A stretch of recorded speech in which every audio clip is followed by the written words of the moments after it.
5단원 이과 할 차례이죠? 네. 그러니까 지난주에는 하나님을 아는 것의 정의 살펴봤죠? 오늘은 그 하나님을 아는 것에 포함되는 부분들을 살펴보겠습니다. 5단 2과 맞죠? 네.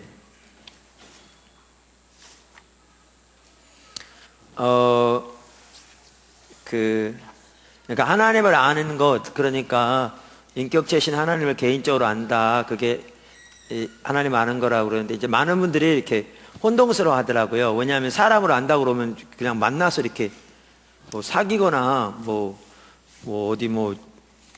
진짜 어디 놀러를 같이 가거나 아니면 남자들 같은 경우에는 목욕탕 가서 뻘거벗고들이 목욕을 하거나 이렇게 좀 뭔가 친해지고 이러면 안다 그러는데, 하나님은 이렇게 눈에 보이는 분이 아니니까 이렇게 이제 하나님을 개인적으로 이렇게 친밀하게 안다 그래도 이렇게 많은 사람이 이렇게 싹 손에 안 잡히는 것 같더라고요. 이렇게 손에 안 잡히는 것 같아요. 근데 이제 사실 그럴 거거든요. 그러니까 하나님을 아는 것도 일종의 어떤 체험인데, 체험은 본인이 이렇게 체험하는 사람이 알지, 체험 안 한 사람에게 체험을 얘기해봐야 모르거든요. 그러니까 옆에 사람은 손을 잡으니까 따뜻한데 그 옆에 사람이 보면 어떠냐, 이거 설명해봐야 못 느껴지는 거를 자기가 잡아봐야 알지. 이제 그런 것처럼 이제 이렇게 어떨 때는 하나님을 아는 것을 설명해도 이제 본인이 하나님과 관계에서 이렇게 하나님을 아는 것이 되지 않으면 잘 이해가 안 되는 것 같더라고요. 근데 이제 그런 의미에서 좀 더 도움이 되기 위해서 이렇게 성경에 보면 이제 이런 부분들을 좀 살펴보면 좀 더 도움이 되겠다 싶어서 여기 다루고 있는 건데요. 여기 요한복음 5장 37절 38절에 보면 예수님께서 유대인들에게 하신 말씀이세요. 그러니까 요한복음에서 유대인들은 종교 지도자들을 가리켜요. 그 당시에. 그러니까 이 유대인들에게 하신 말씀인데, 우리 오늘 이거 살펴봤죠. 오늘 설교하다 보니까 성경공 모신 분들은 지난주에 성경공 오늘 설교 이게 다 연결되네요. 그죠? 그러니까 성경공 모신 분들은 그만큼 도움이 되는 거예요. 부지런히 오시면. 네. 그래서 근데 여기 요한복음 5장 그 전부터 한번 보시면요. 여기 37절인데,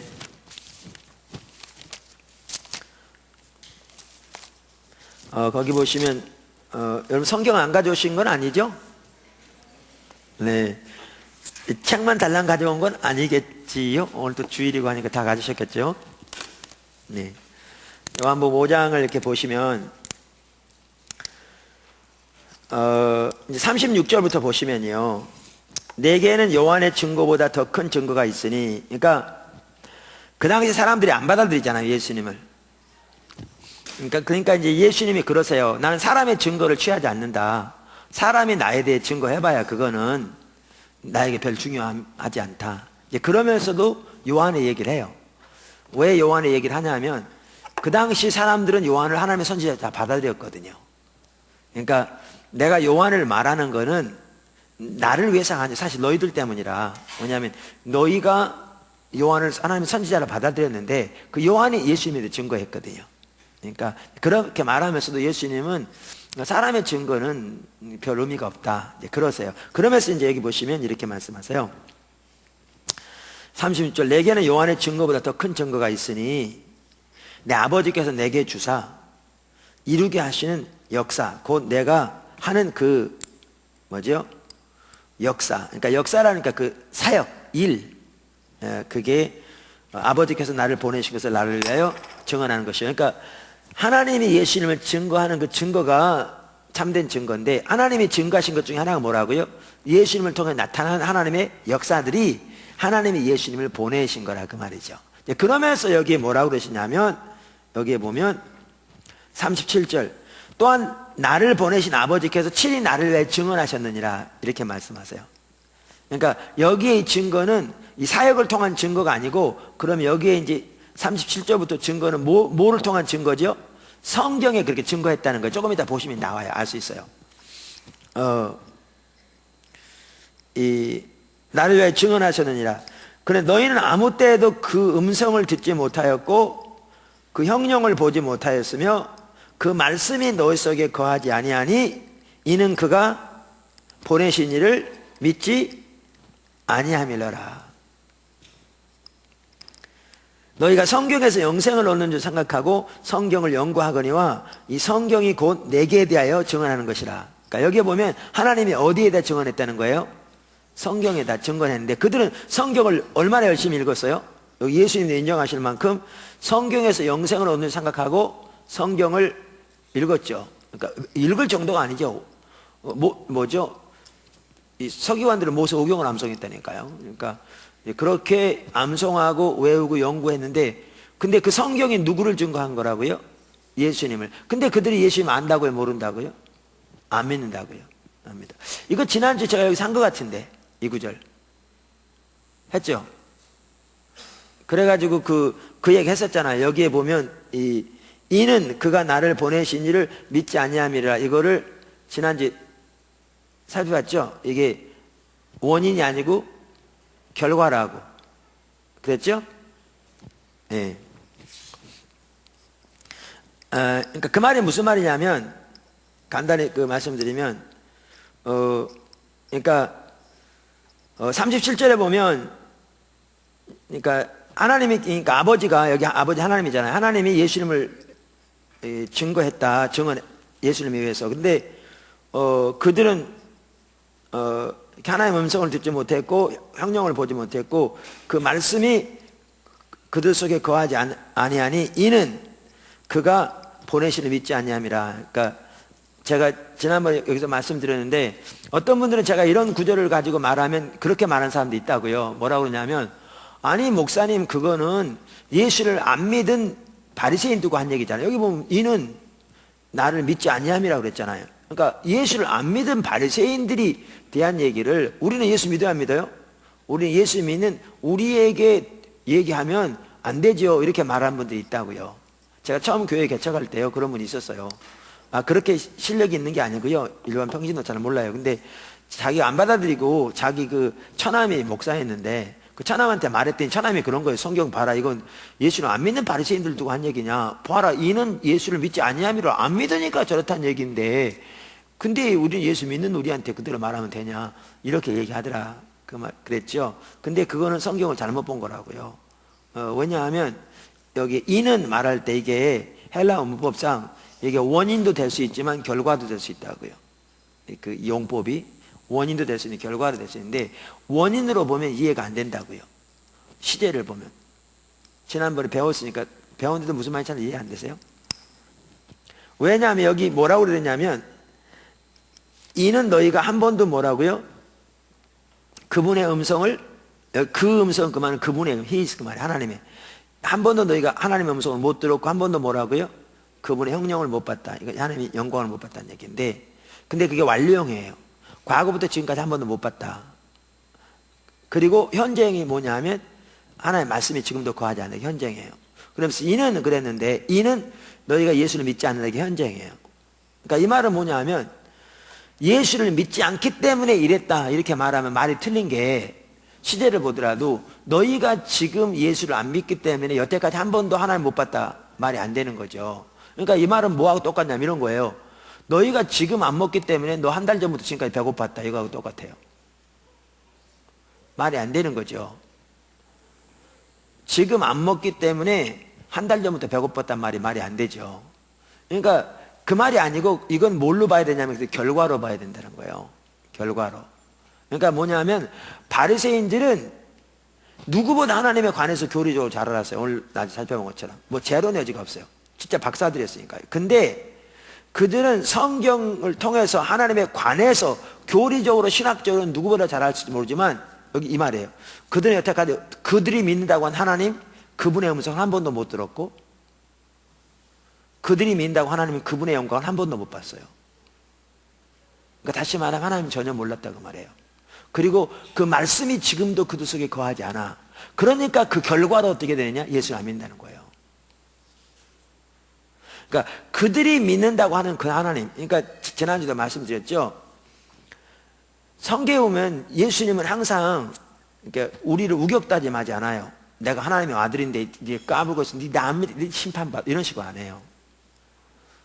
그러니까 예수님 오셔가지고 바리새인들에게 내가 누군지 아니만 자식들아, 니네를 만든 하나님 본체가 왔다니까. 근데 안 믿어? 너 지옥. 이렇게 안 하신다고요. 하나님은 그러신 분이 안 해요. 예수님 안 그래요.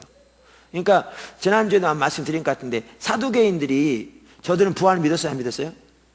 부활 안 믿었어요. 왜 안 믿었냐면 사두개인들은 모세오경만 믿었어요.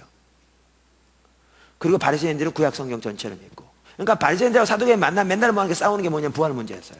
맨날 부닥치는 게. 왜냐하면 구약 전체를 믿으니까 천사도 믿고 사후의 세계도 믿고 이렇게 다 믿는데, 사두개인들은 천사도 안 믿고 뭐죠? 부활도 안 믿어요.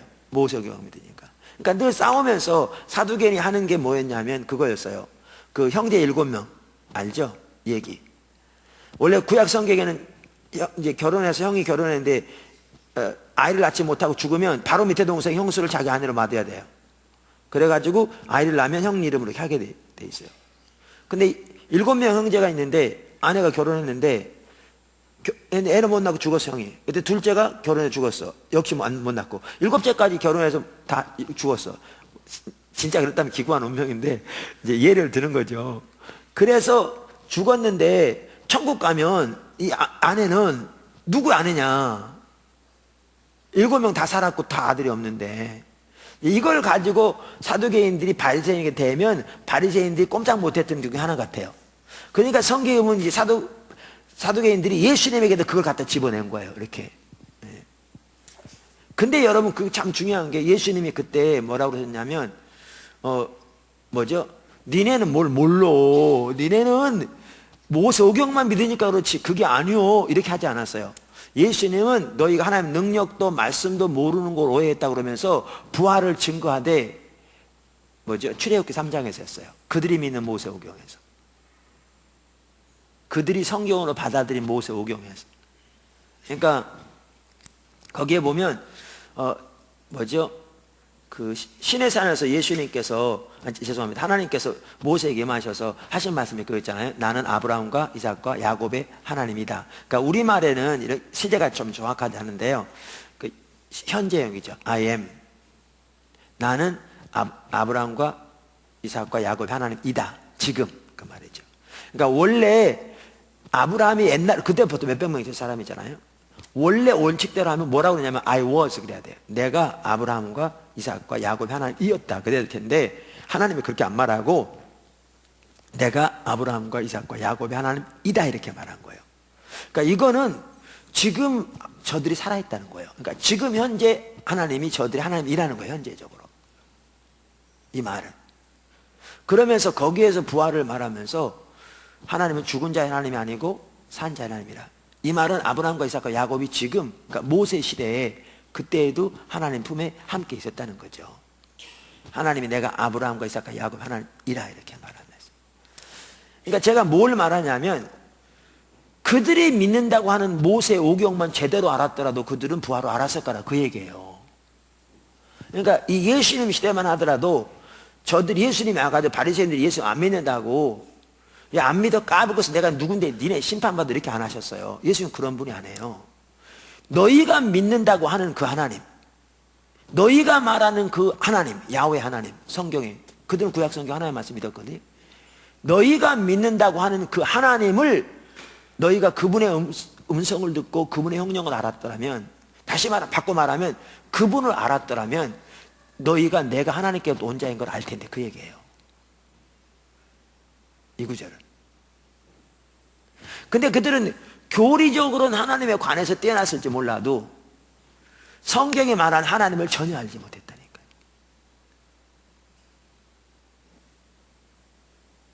그러니까 오늘 낮에 오전에 살펴본 것처럼 이사야처럼 그렇게 하나님 성품을 알고 하나님의 영광을 보고 그분의 마음을 알고 그분의 음성을 듣고 그래서 그분을 개인적으로 전혀 몰랐어요. 그러니까 하나님 보내신 자를 모를 수밖에 없게 돼 있죠. 그러니까 예수를 안 믿는다는 거예요. 무슨 말 아시겠죠? 그들의 문제는요, 그들이 하나님을 몰랐다는 데 있어요. 근데 이제 이 구절인데 여기에 보면 사실 우리가 얼마든지 이렇게 되기 쉬워요. 오늘날이 진짜 이렇게 되기 쉬워요. 심각할 정도로. 근데 여기에 보면 예수님이 저들에게 너희가 하나님을 몰라서 이렇게 이 얘기예요. 근데 하나님을 모른다는 말 대신에 이 말이 하나님을 모른다는 얘기거든요. 모른다는 말 대신에 뭐라고 그러냐면 너희가 그분의 음성을 한 번도 못 들었다. 이렇게 표현. 그 다음에 너희가 그분의 형용을 한 번도 못 봤다. 그 다음에 어떻게 너희가 너희 속에 그분의 말씀이 거하지 않는다 지금도. 이렇게 표현하고 있거든요. 그래서 제가 이걸 보면서 지난주 얘기했나요? 안 했죠? 이거 안 했죠? 했어요? 이거 안 했죠? 일과만 했죠? 네. 제가 어디 가서 무슨 얘기 했는지 몰라가지고. 어떨 땐 하루에 몇 번 설교하다 보니까. 예. 그러니까 여기에 보면 뭘 알 수가 있느냐면 하나님을 개인적으로 아는 데에는 뭐가 포함되어 있냐면요. 그분의 음성을 듣고 그분의 형용을 보고 그분의 말씀이 거하는 걸 통해서 이게 이제 하나님 알 수 있는 수단들이에요. 이걸 통해서 하나님의 성품과 하나님의 목적과 하나님의 길을 아는 게 하나님 아는 거예요. 다시 말할까요?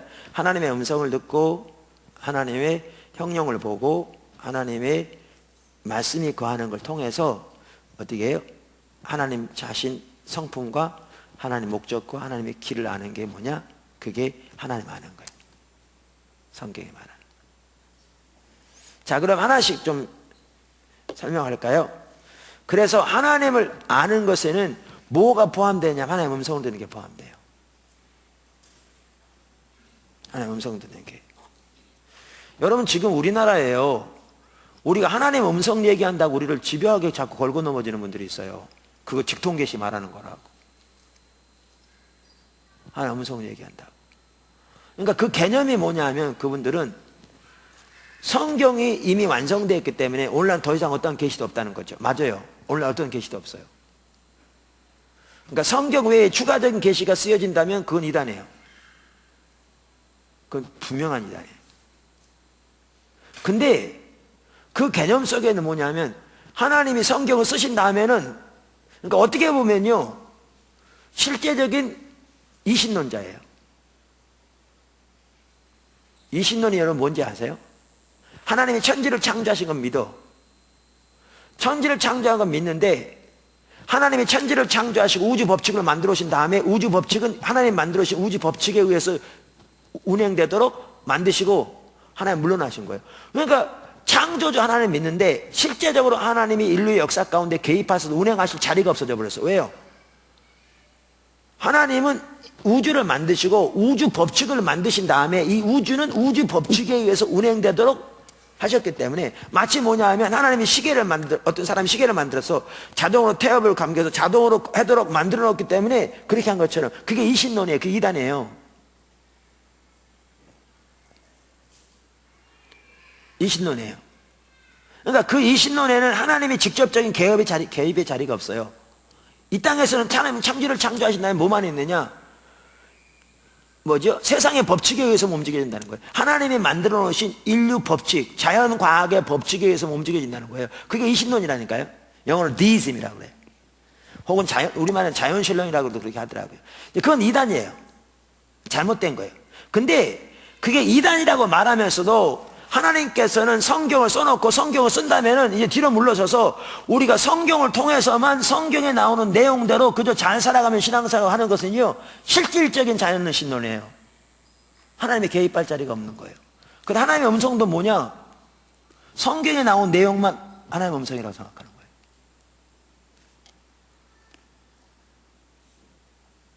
근데 하나님을 알려면요 하나님의 음성 듣는 게 포함돼요. 그러니까 하나님을 아는 게 우리가 지난주에 살펴본 것처럼 성경에 나오는 하나님에 관한 교리를 아는 게 하나님 아는 게 아니라니까요. 그런 이해를 가지고 있기 때문에 너무나 많은 사람이 오늘날 심각한 게 뭔지 아세요? 교회만 하더라도 말로는 다 성령님이 교회를 인도하신다고 다 믿어요. 근데 실질적으로는 담임 목사의 신학이 교회를 인도합니다.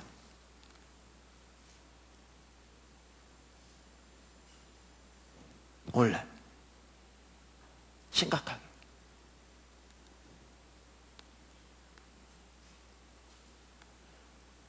근데 하나님에 관한 몇 가지 교리를 아는 게 하나님을 아는 게 아니라 하나님의 살아계신 인격체예요. 교리의 집합체가 하나님 아니에요. 하나님은 살아계신 인격체예요. 우리의 인격이 하나님에게서 나왔어요. 우리가 하나님의 피조물이 하나님의 형상대로 창조됐어요. 하나님은 눈과 코가 없어요. 영이시기 때문에. 없지만 우리보다 더 인격적이에요. 우리 인간의 인격이 하나님께 나왔다니까요. 성경에 의하면. 맞아요, 틀려요? 맞아요. 더 틀린 얘기 아니에요. 우리보다 더 인격적이에요. 근데 여러분, 인격체를 알려면 상대방과 교제를 통해서 아는데 상대방의 음성 안 듣고 상대방 알 수 없어요. 부부간에도 한 집에서 아무 동네 살아도 서로 얘기 안 해봐서 알 수 있나? 몰라요. 그러니까 성경에 말하는 하나님을 아는 것이 인격체이신 하나님, 살아계신 인격체이신 하나님을 개인적으로 아는 것이 포함된다면 그것을 말하는 건데, 그러려면 거기에 뭐가 반드시 포함되냐면 하나님의 음성 듣는 게 포함돼요. 그러니까 바리새인들이 예수님 말씀하시면 너희가 하나님 전혀 모른다고 그러면서 그 말 대신 뭐라 하냐면 너희가 그분의 음성을 여태까지 한 번도 못 들었다, 그 얘기예요. 교리적으로는 잘하는데 너희는 한 번도 그분의 음성을 못 들었다. 여러분, 오늘날 우리나라에 이렇게 성도들이 신앙생활 할 때 어느 정도 신앙생활 하면서 전통적으로 몇 개 내려오면 요거 신앙생활 하면 신앙생활 잘한다고 생각하고 하나님 살아계신 믿어요. 하나님 인격체라는 사실도 믿어요. 그런데 너무나 많은 사람들이 하나님은 멀리 계시는 그저 하나님이고 전통적으로 내려오는 몇 가지 규례와 규칙, 그거 열심히 하면 하나님 복 주시겠지, 이렇게 살아가지, 그 살아계신 인격체 하나님과의 살아있는 교제 가운데 살아가는 사람이 너무나 드물어요. 그러니까 신앙생활 다 어떻게 하느냐? 자기 생각대로 하는 거예요. 다 자기 생각대로 전통대로 하고, 아까 말한 담임 목사의 신학대로 한다니까요. 신학이 중요해요. 문제는 보세요. 제가 지난번 얘기했는데 다윗 아시죠? 다윗? 그 사울 얘기했죠, 지난번에. 그러니까 사실 자기가 원해서 왕된 거 아니잖아요, 그죠? 자기가 원해서 왕된 거 아니에요. 원해서 왕된 건 아닌데 하나님이 어느 날 갑자기 선지자를 보내가지고 왕 삼으셨어요. 자기도 당황했겠죠, 어린 나이에. 그랬는데 그때부터 오히려 사울의 위험을 사서 도망다니기 시작했어요. 죽이려고 하니까. 그러다 굴 속에 숨어 있는데 어떤 일이 있었죠? 사울이 들어왔어요. 대변보로 들어온 거예요. 근데 기회가 이거잖아요. 너무나 좋았어요. 그러니까 누구죠? 부하들은 눈짓을 하죠. 빨리 이렇게 귀에 말씀만 드리라. 그렇게 했는데 다윗이 그렇게 안 하고 옷깃만 딱 만져 이렇게 잘랐어요. 그랬는데 곧바로 어떻게 해요? 회개해요. 왜 회개한 줄 아세요? 하나님의 영이 그걸 깨우쳤기 때문에 회개하는 거예요. 여러분, 오늘날이요, 아까도 말한 대로 전통적인 몇 가지 규례와 규칙, 또 신학적인 몇 가지 지식 가지고 살아가면 하나님 운을 하면서 이런 정도가 아니라 이거보다 훨씬 심각한 죄를 지으면서도 전혀 깨닫지를 못해. 왜? 그건 하나님의 관계에서 나온 거기 때문에. 무슨 말 이해되세요? 이거보다 훨씬 심각한, 상대방 말로서 모독하고 정죄하고 그러면서도 전혀 깨닫지를 못해. 하나님을 알면 그렇게 할 수 없는 일인데. 왜? 자기 색대로 생각하니까.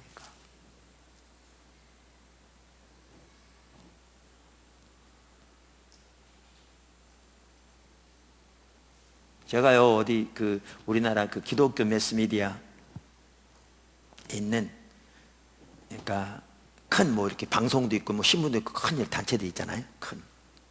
거기에 종교국에 아주 책임 있는 분을 언제 만난 적이 있어서 어떤 계기를 통해서. 제가 함부로 이런 얘기 하기 좀 그런데 그분이 그러더라고요. 그러다 보니까 큰 교회 목사님들이 그렇게 잘 알아요. 왜냐면 수시로 만나는 분들이 그런 분들이니까. 근데 이제 얼마 전에도 모임을 가졌다 그러더라고요. 근데 뭐라고 그러냐면 그분 평안해요. 독사도 서로 싸울 때는 상대방에게 치명적인 해를 끼칠 수 있는 도구는 안 품으면 돼요. 그분 편해요. 그러니까 해만 주지 죽일 수 있는 양만큼의 도구는 안 품는 돼요. 그러면서 목회자들이 상대방을 단숨에 목을 끊을 수 있는 일들을 조금도 서슴지 않는다. 여러분, 바울은요 자기가 죽일 수 있는데도 다윗은 그거 살리려고 나중에 보여주고 왜 나를 죽이려고 하느냐고 했는데 요거 잘랐다고 그래서 곧바로 해결해요. 왜 그게 된 줄 아세요? 그가 이론적인 신학적인 지식 가지고 전통 규거 가지고 했더라면 그게 절대 알지 못해요. 무슨 말 이해되세요? 오늘날 너무나 많은 소위 하나님의 백성들이 하나님 다 인격적인 걸 다 믿어. 성경에 써 있으니까 그거 뭐 명확하죠. 살아계신 것도 믿고, 근데 하나님과의 개인적인 교제 없이 하나님이 계신 걸 믿고 전통적으로 내려놓은 몇 가지 규례와 규칙 따라서 열심히 하면 하나님 복 주시게 살고 살아가다 보니까 사는 것은 그 당시의 전통대로 자기 신학적인 지혜대로 자기 의견대로 살아가. 그러다 보니까 그렇게 심각한 죄악 가운데 있을 때 이만큼도 몰라요. 바리새인들이 했던 것처럼. 그만큼 하나님 몰라요. 그러니까 뭐만 남았냐? 이론만 남았어요.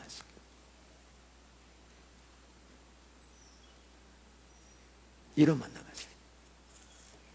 그러면 하나님의 음성을 얘기하면 이단이라고 해요. 성경에 쓰여진 것 이상으로 추가적인 계시, 그러니까 추가적인 도덕적인 명령이나 추가적인 교리적인 것을 말하면 이단이 분명히 이단이 성경 완성되었어요.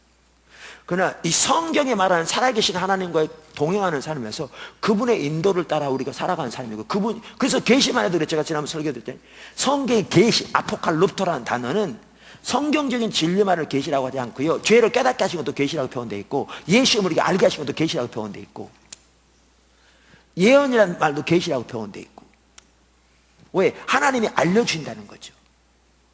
하나님의 마음을 우리에게 알려주시고 예수님을 우리에게 알게 해주시고 하나님의 길을 알게 해주시고 이 모든 것들을 성경은 계시라고 표현하고 있어요. 계시라. 그러니까 하나님을 아는 데는 뭐가 포함되느냐? 하나님을 알려면 하나님의 음성을 듣는 게 포함돼요.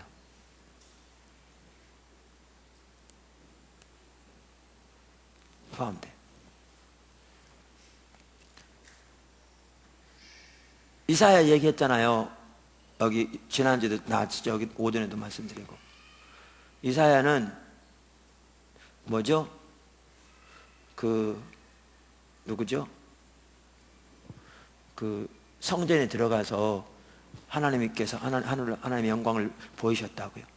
그래서 나는 망하게 되었다 그러면서 이렇게 탄식하고 있을 때 하나님께서 천사를 통해서 숯을 가져다 입에 대서 죄에 사했다 그러면서 뭐라 그랬어요? 우리가 누구를 보내며 누가 우리를 위해서 갈고. 여러분 그 하나님의 말씀을 통해서 그 시대를 향한 하나님의 마음을 보이신 겁니다.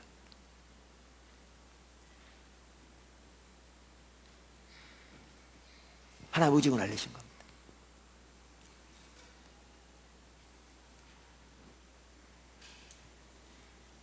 하나님의 계획을 보이신 거예요.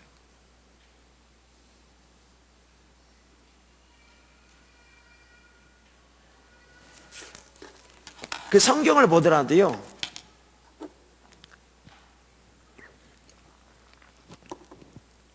하나님을 아는 것과 하나님의 음성 듣는 게 밀접하게 관련되어 있는 게, 그래서 여러분 헨리 블랙가비 목사님 같은 분도요 세계적으로 하나님이 귀하게 쓰시는 분인데 그분도 하나님을 경험하는 삶의 저자, 쓴 책 중에 하나가 뭐예요? 하나님의 음성이에요. 왜? 하나님과 동행하는 삶을 살려면 하나님의 음성한테는 불가능해요. 부부간에도 서로 얘기하지 않으면 뭐죠? 상대방 알 수 없다니까요. 제가 언젠가도 말씀드렸는데 2차 대전 이후로, 그러니까 미국의 크리스티애니티 투데이라는 그 잡지, 복음주의를 대표하는 잡지거든요. 25주년을 기념해서 50주년인가 25주년 같은 그래가지고 보니까 2차 대전 이후로 미국의 복음주의, 더 나아가 세계 복음주의에 가장 큰 영향을 미친 책들을 각 분야의 전문가들의 조언을 받아서 편집자들이 서로 토론해서 1부터 50위까지 순서를 매겼어요. 그 중에 1위가 뭔지 아세요? 하나님과의 대화예요. 기도. 기도를 하나님과 대화의 관점에서 써야 1위가.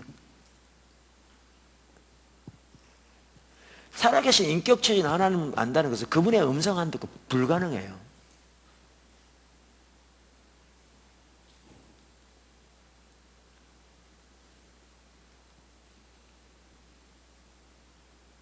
그런 개념이 없으니까 기도만 하더라도 내가 원하는 걸 디리딱 위를 향해서 쏴 올리면 어느 때 하시겠지 이렇게 생각하고 있죠. 하나님 뜻을 발견하고 하나님 의중을 발견하고 하나님 의도를 발견하고 내 삶이 조정되어진 것이 아니라 왜? 이해가 잘못되어 있으니까.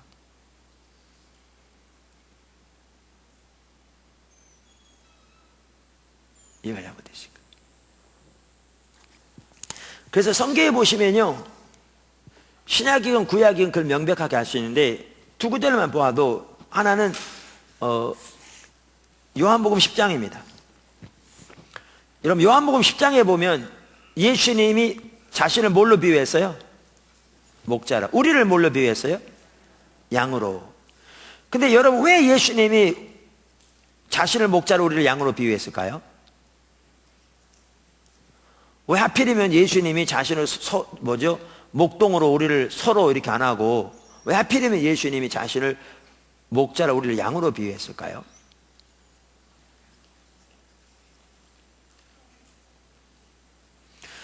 그렇게 비유한 이유가 여기 요한복음에 나와요.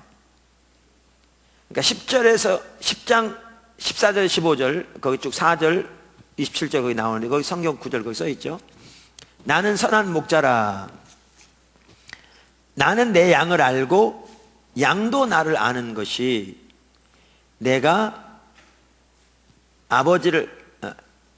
아버지께서 나를 아시고 내가 아버지를 아는 것 같으니 나는 양을 위하여 목숨을 버리노라. 그러니까 여기 보시면 예수님이 자신을 목자로 우리를 양으로 비유하신 목적이 있어요. 뭐 때문에 이렇게 하셨다고요? 예수님이 아버지를 알고 아버지가 우리를 아는 것처럼, 죄송합니다. 예수님이 아버지를 알고 아버지가 예수님을 아신 것처럼. 이건 삼위일체 하나님 사이의 교제니까 얼마나 친밀한 교제겠어요? 이와 똑같이 영어로 just as 그 말이에요. 헬라어로 카토스인가요? just as, 똑같이 예수님이 아버지를 아시고 아버지가 예수를 아는 것과 똑같이 우리가 예수님을 알고 예수님 우리 알게 원하신다고요. 그 목적으로 이렇게 하셨어요. 여러분 이사야에서 보아다시피 그랬던 것 같아요. 지금 우리는 잘 이해가 안 돼요. 양 되게 더럽잖아요. 여러분 양이 깨끗한 것 같죠? 양 방목하는 양들을 보면 온갖 종류의 먼지가 다 묻어가 진짜 지저분합니다. 근데 그 예수님 당시에는 양을 이렇게 목장에 방목해서 키운 게 아니라 꼭 우리 애완견 키우듯이 키웠던 것 같아요. 여러분 집에 오면 개가 들어오면 막 오면 그러잖아요. 쫑쫑쫑 잘 있었냐? 잘 있었냐? 끌어안고 너 엄마 없이 그냥 잘 있었어? 피곤했지? 야 오늘 엄마가 가서 얼마나 피곤했는지. 네. 그러니까 그 당시에 양을 그렇게 키웠던 것 같아요. 이름을 다 불러주고요. 때로는 방해진 우리 지금 뭐 키우듯이 했냐면 그 애완견 키우듯이 했던 것 같아요. 그러니까 그런 사회 가운데서 예수님이 그렇게 비유로 든 것은 아버지가 예수님을 알고 예수님이 아버지를 아는 것과 똑같이 우리가 예수님을 알고 예수님이 우리를 알기를 원하시는 그 하나님의 의도를 드러내기 위해서 이게 친밀한 교제죠. 물론 이건 목표겠죠. 하나님이 예수님을 알고 예수님 하나님 아시는 것은 그만큼 우리가 예수님 알려면 주님 앞에 갈 때나 가능하겠죠. 이 땅에서는 가능하지 않겠죠. 문제는 목표죠. 우리의 목표. 그뿐만 아니라 한 가지 또 있어요. 왜 양으로 불렀다고요? 여기 보시면 4절 자기 양을 다 내어놓은 후에 앞서가면 양들이 그의 음성을 아는 거로 뭐하되? 따라오되. 27절 내 양은 내 음성을 들으며 나는 그들을 알며 그들은 나를 따르느니라. 여기 보시면 또 이렇게 부르신 목적이 뭐냐? 목자가 앞서가면서 그 이름을 부르면 어떻게 한다고요? 양이 목자의 음성을 아는 걸 뭐하되? 따라가되. 이게 정확하게 신앙의 본질입니다. 예수님이 요한복음 10장에서 목자와 양의 비유를 통해서 우리의 신앙을 보이신 게 뭐냐 하면, 왜 자신을 목자라 우리를 양으로 비유하셨냐면, 예수님의 아버지를 알고 아버지가 예수님을 아는 것처럼 우리가 그렇게 예수님과의 친밀한 교제 가운데 있기를 원하시는 하나님의 의도를 담고 있고요, 이 친밀한 교제 가운데서 예수님이 앞서가시면 우리가 목자의 음성을 아는 거로 따라가는, 다시 말하면 하나님의 행하시는 복 우리 온 사람을 동참하는, 앞서가신 주님을 우리가 그 음성을 듣고 따라가는 이 삶이 뭐예요? 우리 신앙의, 이 신앙의 본질 두 부분이잖아요. 하나님의 친밀한 교제, 하나님의 행하시는 모든 사람을 동참하는 거예요. 정확하게 이 삶이 이게 우리 신앙이에요. 요한복음 10장에서도 바로 이거 말씀하고 계세요. 그러면 요한복음 10장에서는 왜 이렇게 비유하셨냐면, 여러분 요한복음 15장에서 나는 포도나무 너희는 가지라고 그랬죠. 저가 내 안에 내가 저 안에 있으면 열매를 많이 맺는다. 그 삶이요, 이 사람하고 똑같아요. 우리가 예수님 안에, 예수님이 우리 안에, 이 말은 하나님과 친밀한 교제를 말하고요, 그 다음에 너희는 스스로 나를 떠나서 아무것도 할 수 없다. 이 말은 요한 5장에 나온 것처럼 아버지가 일하신다, 나도 일한다. 나는 스스로 아무것도 할 수 없다. 나는 아버지가 행하시고 보고 그걸 나도 행한다. 아버지가 아들을 사랑하시고 아버지 행하시는 모든 걸 보이신다. 요한복음 15장에 나온 신앙이나 요한복음 10장에 나오는 신앙이나 똑같습니다. 신앙의 본질, 아버지와 친밀한 교제 가운데서 아버지 행하시는 보고 우리 온 사람을 동참하는 사람. 다른 말로 하면 아버지의, 하나님과 친밀한 교제 가운데서 앞서 가신 주님의 행하심을 보고 믿음으로 따라가는 사람. 똑같습니다. 그러면 요한복음 15장에서는 왜 그거를 포도나무에 비유했냐면, 그 삶을 살 때 우리가 뭐가 넘치는데요? 열매가 넘치는 거죠. 너희가 과실을 많이 맺기를 원한다. 과실을 많이 맺으면 뭐죠? 내 제자가 될 거라. 아버지가 영광을 받으실 거라. 여러분, 그 포도나무, 지금 포도나무 교회인데 포도나무도 없다고 그래가지고 포도나무 몇 개 심어놨습니다. 여기 다니는. 우리 우리 김동열 성도님 위시해서 우리 조경팀들이 아주 수고를 많이 하고 있습니다. 이렇게 잘 가꿔진 게 그분들이 토요일마다 나와서 수시로 나와서 가꿔 이렇게 잘 돼 있는 겁니다. 너무나 여러분 수고하는 분들 수고를 알아주시죠. 네, 그래서 네, 맛있는 거도 좀 사주시고, 막 함부로 꺾지 마시고. 그래서 이제 포도가 작년에 좀 열리긴 했어요. 근데 뭐 애들이 뭐 벌써 익기 전에 다 따서 이렇게 해버리죠. 감도 이제 많이 열려있는데 저게 안 남아날 것 같아요. 아니, 가만 놔두면 다 익은 다음에 어차피 지내줄 텐데. 예. 예, 그래서. 예, 그런데 이 포도나무 여러분 잘 모르죠. 우리가 그러니까 제가 처음 교회 개척할 때요, 강릉 쪽으로 수양회를 갔어요. 강릉에 있는 해변가에 있는 교회를 빌려 갔는데요. 우리도 그렇게 해보려면 잘 아직 안 돼요. 포도나무 한 그루예요. 한 그루에서 이렇게 뻗어나간 가지가 이렇게 거의 한 지붕을 덮어가지고요, 이렇게 철조망을 해놓은 그늘을 했는데, 이제 포도 송이가 열리니까 이제 송이가 이렇게 아래로 내려오더라고요. 이렇게 먹고. 좀 거짓말 보태면요, 거짓말 크게 안 보태고 한 1000송이는 되는 것 같더라고요. 진짜 나 한 송이에서 그렇게 많은 열매를 맺힌 것을 본 적이 없어요. 1000개 가까이 되더라고요. 한 송이에서. 한 나무에서. 네. 그러니까 한 송이에서 열매가 1000개가 아니라 나무 하나에서 열린 송이가 1000개쯤 되더라니까요. 진짜 거의 1000개가 되더라고요. 내가 그걸 보고 예수님이 왜 자신을 포도나무 우리를 가지라고 비유하셨는지 실감이 나더라고요. 왜 그렇게 비유하셨냐면, 그 삶을 살 때 열매가 많이 맺히기 때문에 그렇게 한 거예요. 그러니까 열매가 다른 게 아니고, 우리는 열매하면 그 열매만 해도 그래요. 이게 좀 이제 우리가 처음 나온 건데, 이건 과거에 나온 건데 괜히 이렇게 복습이 되는 건데, 열매만 하더라도 우리는 그 열매를 뭐라고 생각하냐면, 열매를, 성경에 나오는 열매가 또 나오고 성령 열매 이렇게 나오니까 성령의 열매라고 생각하죠. 아니요. 어떤 사람이 이제 우리가 예수 믿으면 다른 사람 열매 맺어서 예수 믿게 하니까 열매라고 하는데, 전도라는, 아니요. 성령 열매도 전도도 되지만 그걸 말하는 게 아니에요. 여러분, 그 열매를 쉽게 생각하면 돼요. 그게 뭐냐 그러면, 사과나무에 무슨 열매 맺으시죠? 사과. 포도나무에 포도. 근데 예수님이 포도나무라고 했으니까 뭐 열매가 맺혀요? 예, 어떤 사람 포도로 그러는데 예수님이 포도나무 열매라고. 그러니까 예수나무에 뭐가 열매겠어요? 예수. 그러니까 예수님 보세요. 요한복음 5장에서 38년 된 병자를 고치잖아요. 근데 안식일이라고 해서 사람들이 막 대적하고 일어났잖아요. 그랬더니 예수님이 그러잖아요. 아버지가 오늘까지 일하신다.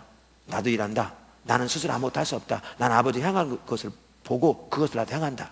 아버지가 아들을 사랑하셔서 아들에게 아버지 향하시 보이신다 그랬잖아요. 그러니까 이게 뭐냐면 자기 임의대로 한 게 아니고 하나님과 친밀한 교제 가운데서 하나님의 목적과 의도를 발견하고 순종했더니 하나님이 하신 거예요. 그러니까 38년 된 병자 그 많은 사람들 고친 이유가 뭐였느냐? 그것을 지나가시다가 저 38년 된 병자에게 일어나 걸어가라고 하기를 원하시는 하나님 뜻을 발견했던 것 같아요. 그래서 가서 그 사람에게 그렇게 명령한 거죠. 그 내용을 보면. 그럼 보세요. 하나님의 인도하심을 따라 순종했더니 어떨 땐 치유가 나타나기도 하고 하나님 인도했더니 예를 들면 바울이 거듭나는 거 보세요. 바울이 거듭나는 것은 아나니아가 어떻게 했어요?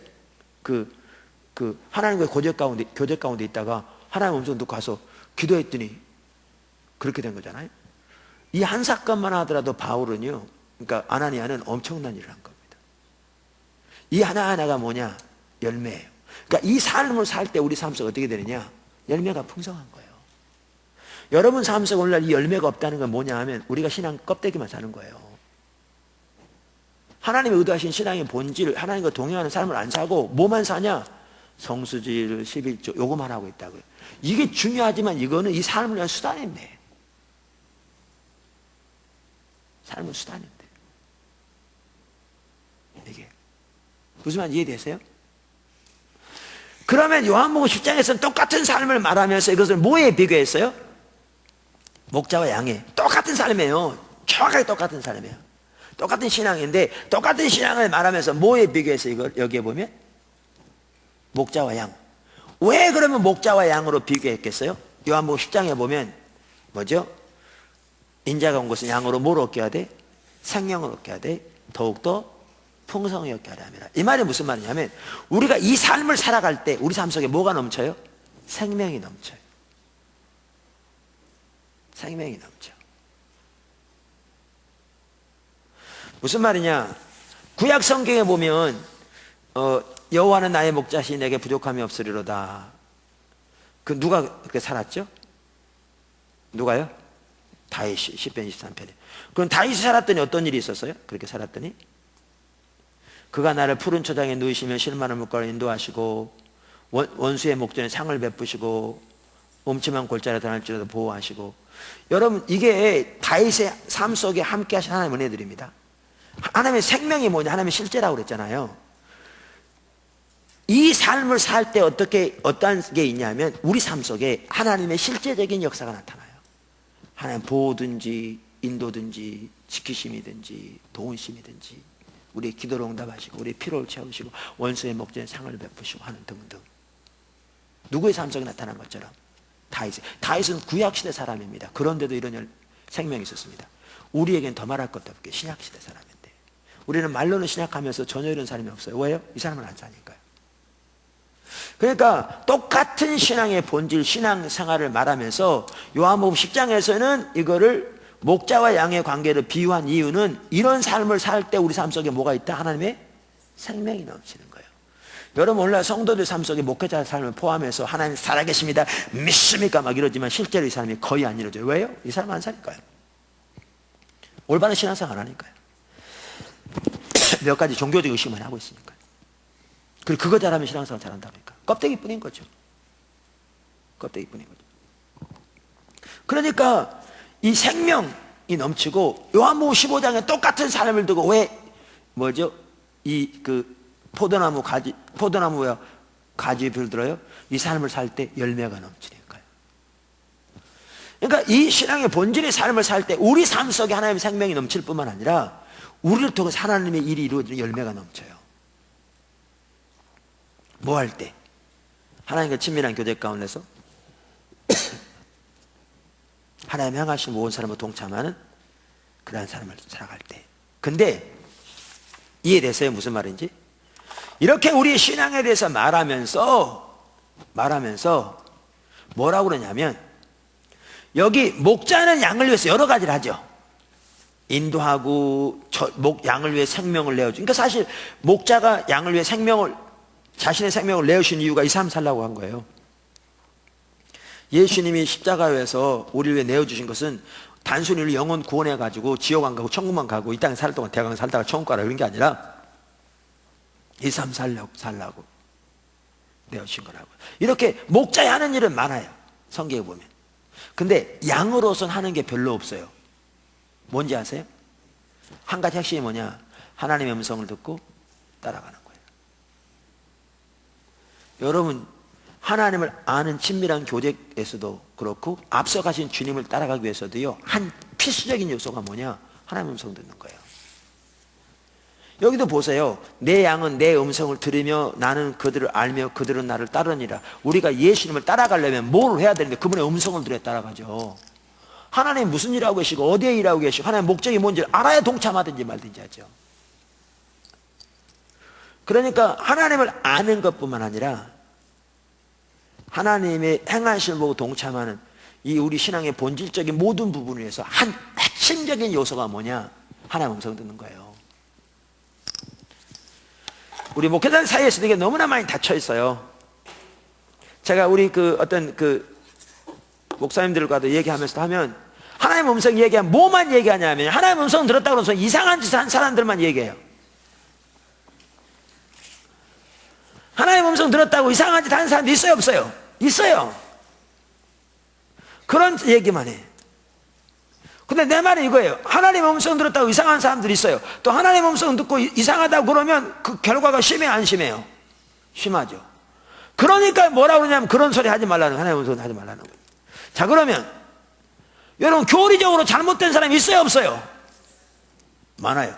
그러면 교리적으로 잘못되면 결과가 심해요, 안 심해요? 심각하죠. 그러면 그 다음부터 그럽니까? 교리 공부하지 마, 그럽니까?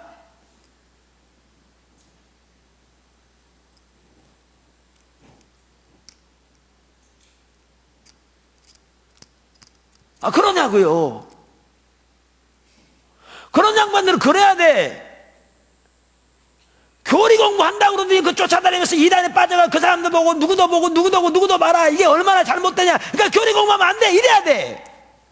근데 그건 웃기는 짓이죠. 하나님의 음성 듣는 거 잘못될 수 있어요. 잘못된 사람도 많아요. 그러니까 더 올바로 배워야 되는 거죠. 올바로 하나님의 길에 서야죠. 그런 분이 있는가 하면 어떤 분 그러더라고요. 하나님의 음성 다 듣지. 봐, 예수 믿는 게 하나님의 음성 들은 거지. 맞아요. 예수 믿는 자체 하나님의 음성 들었다면 예수 믿는 거예요. 예수님을 개인적으로 알지 못하면 예수 못 믿어요. 성경에 가면 교리 믿는 게 되니까 아니거든요. 근데 그분은 거기까지 얘기했는데 그거면 끝난 줄 알아. 그 다음부터 더 이상 없어. 구원받는 것은 예수의 음성 듣는 게 맞는데 그 다음은 끝이야. 요한복음 10장을 보세요. 우리 신앙의 핵심이 뭐냐? 하나님과 친밀한 교제가 앞서가서 주님을 따라가는 그 신앙의 핵심인데 이 모든 것에서 하나님의 음성 듣는 건 필수예요. 하나님과 개인적인 교제 없이 어떻게 가능하냐고요. 성경을 보셔야 된다. 그래서 여러분, 올바른 신앙생활 하려면요, 성경이 우리의 삶의 토대가 돼야 돼요. 다 그렇게 말해요. 성경이 우리 토대해야 된다고. 문제는 전통, 개인의 생각 이런 걸 앞세워서 그렇지 말은 그렇게 해놓고. 그래서 하나님 성경이 필수예요. 또 한 구절 볼까요? 사무엘상 3장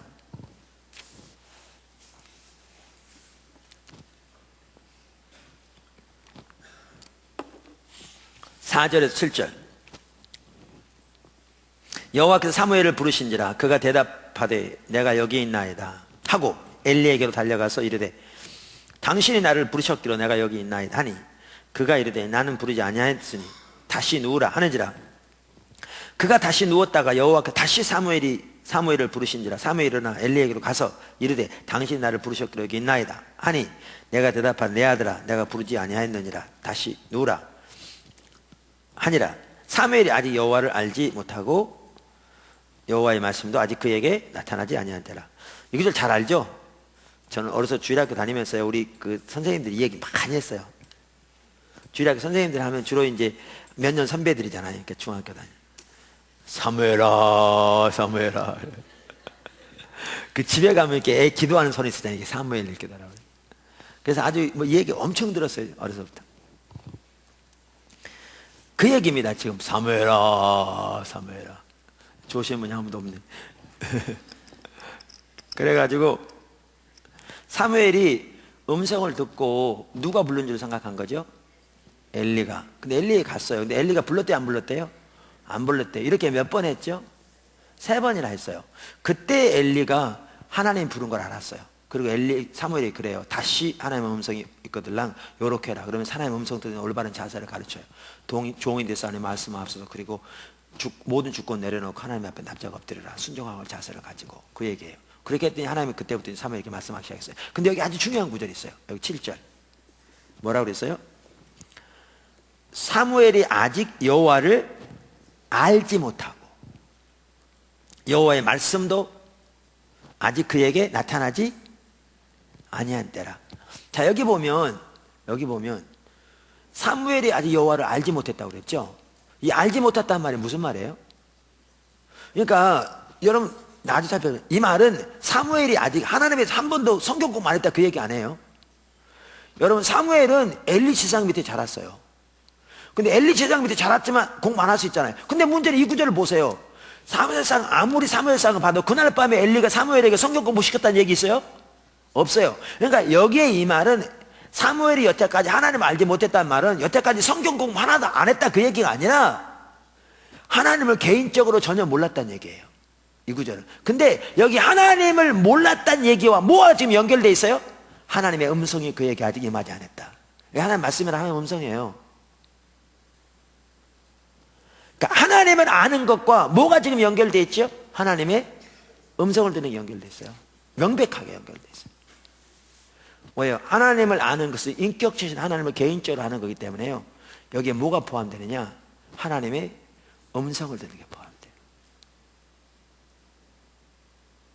그러니까 신약을 보건 구약을 보건 하나님을 아는 데서 한 중요한 요소가 뭐냐면 하나님의 음성을 듣는 겁니다. 하나님의 음성을 듣는 것을 통해서 하나님의 성품과 하나님의 목적과 하나님의 길을 알게 되는 것이죠.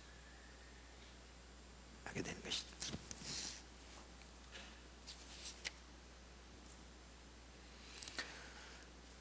여러분, 성경을 보세요. 아브라함이건 모세건 기드온이건 사무엘이건 다윗이건 바울이건 베드로건 요한이건 스데반이건 누구든지 보세요.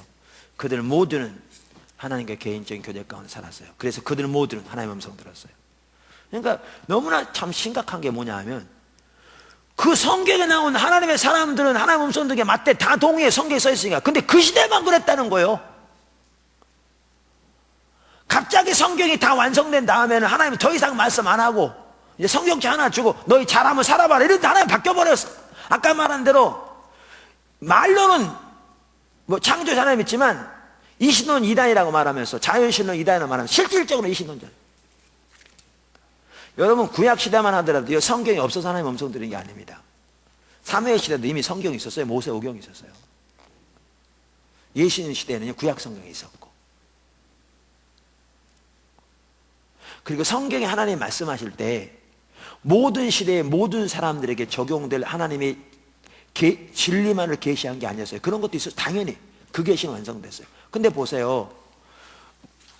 베드로가 식사하다가 식사가 준비되고 있는데 옥상에 올라가서 기도할 때 이렇게 하늘에서 환상이 보였잖아요. 그렇죠? 그래가지고 어디 가게 됐죠?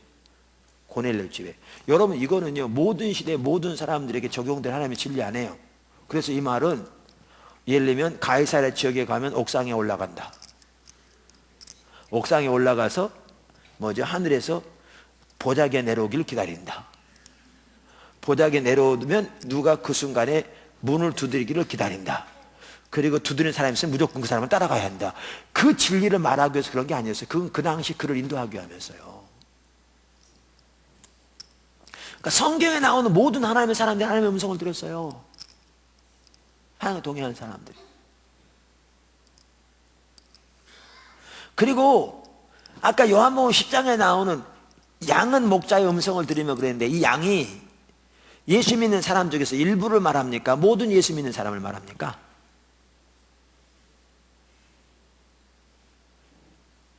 답변을 못 하시네요. 요한복음 10장에 나오는 그 양이 예수 믿는 사람 중에 목회자와 같은 일부라든가 예수 믿는 30년 된 일부 성도라든가 그런 분들을 말합니까? 아니면 모든 성도를 말합니까? 여러분, 그 모든 성도를 말하지 않고 그러니까 않는 것으로 해석하면 여러분 성경 진짜 잘못 해석한 겁니다. 다르게 해석할 수 있는 구절이 아니에요. 거기에 양은 모든 성도를 가리킵니다. 근데 그 구절을 보면 모든 성도 하나님의 음성 듣게 돼 있습니다. 실제로 여러분이 예수를 믿는다는 자체가 이미 하나님의 음성 들은 걸 포함합니다. 그러니까 우리가 하나님의 음성을 올바로 못 들은다면 그것은 우리가 잘못인 거죠. 하나님의 잘못이 아니라 우리가 잘못인 거죠. 이처럼 하나님을 아는 것에는 뭐가 포함된다? 하나님의 음성을 듣는 게 포함됩니다. 사실 하나님의 음성에 대한 그 시리즈가 있습니다만은 하나님의 음성은 우리 신앙의 모든 면의 핵심입니다. 하나님과 교제뿐만 아니라 하나님 아는 것뿐만 아니라 아까 말한 사역, 앞서간 주님을 따라갈 수도 없고 우리의 예배를 위해서도 그렇고 기도를 위해서도 그렇고 뭐 모든 면에서 믿음을 위해서도 그렇고 모든 면에 필수입니다. 자, 그 다음에 하나님을 아는 것에는 뭐가 포함된다고요? 하나님의 영광을 보는 게 포함된다. 자, 여기 요한복음 5장 37절에 보면 또한 나를 보내신 아버지께서 친히 나를 위하여 증언하셨느니라. 그러면서 너희는 아무 때에도 그분의 음성을 듣지 못하였고 또 뭐라고 그랬죠? 그분의 형상을 못 보았다 그랬어요. 그러니까 바리새인들에게 뭐라고 그러냐? 하나님의 형상을 못 봤다. 자, 하나님의 형상이 있습니까? 없습니까? 없어요. 하나님의 영이시니 코와 눈이 없어요. 살과 뼈가 없어요. 그러니까 그럼 하나님의 형상을 못 봤다는 말이 무슨 말이에요? 하나님의 영광을 보지 못했단 말이에요. 하나님의 영광을 보지 못했단 말이 무슨 말이에요? 하나님의 선함을 보지 못했다. 하나님의 선함을 보지 못했단 말이 무슨 말이에요? 그분의 성품을 알지 못한다 그 말이에요. 그러니까 그분의 영광. 그러니까 아까 말하면 이런 거예요. 그러니까 이사야 오늘 오전에도 설교했고 여기 지난주에 나왔으니까 훨씬 쉬워요. 이사야가 성전에 들어가서 어떤 하나님을 뵀다고요? 보좌에 앉으신 거룩한 하나님을 보았다고요. 주권자 통치자 하나님. 자, 보세요. 이사야는 그날 성전에 들어가서 성경책 펴놓고 하나님은 천지를 창조하신 분이고 우주를 주관하신 분이구나. 하나님은 거룩한 분으로서 이렇게 주변에 스랍들이 날면서 이렇게 하나님 거룩함을 이렇게 찬양하구나. 그분은 거룩한 분이구나. 그걸 깨달은 게 그러니까 다시 말하면 하나님에 관한 지식을 배운 게 아니었어요. 그날 이사야는 그 하나님을 배운 거예요. 그러니까 하나님이 주권자 하나님이라고 하는 이론적인 사실을 아는 것과 주권자 하나님의 영광을 보는 것은 달라요. 완전히 달라요. 그러니까 그날 이사야가 들어가서 배운 겁니다. 경험한 게 하나님은 주권자라는 사실을 배운 게 아니라 그 주권자, 통치자, 거룩한 하나님을 본 거죠. 이게 뭐냐? 하나님의 영광을 본 거예요. 하나님의 영광을.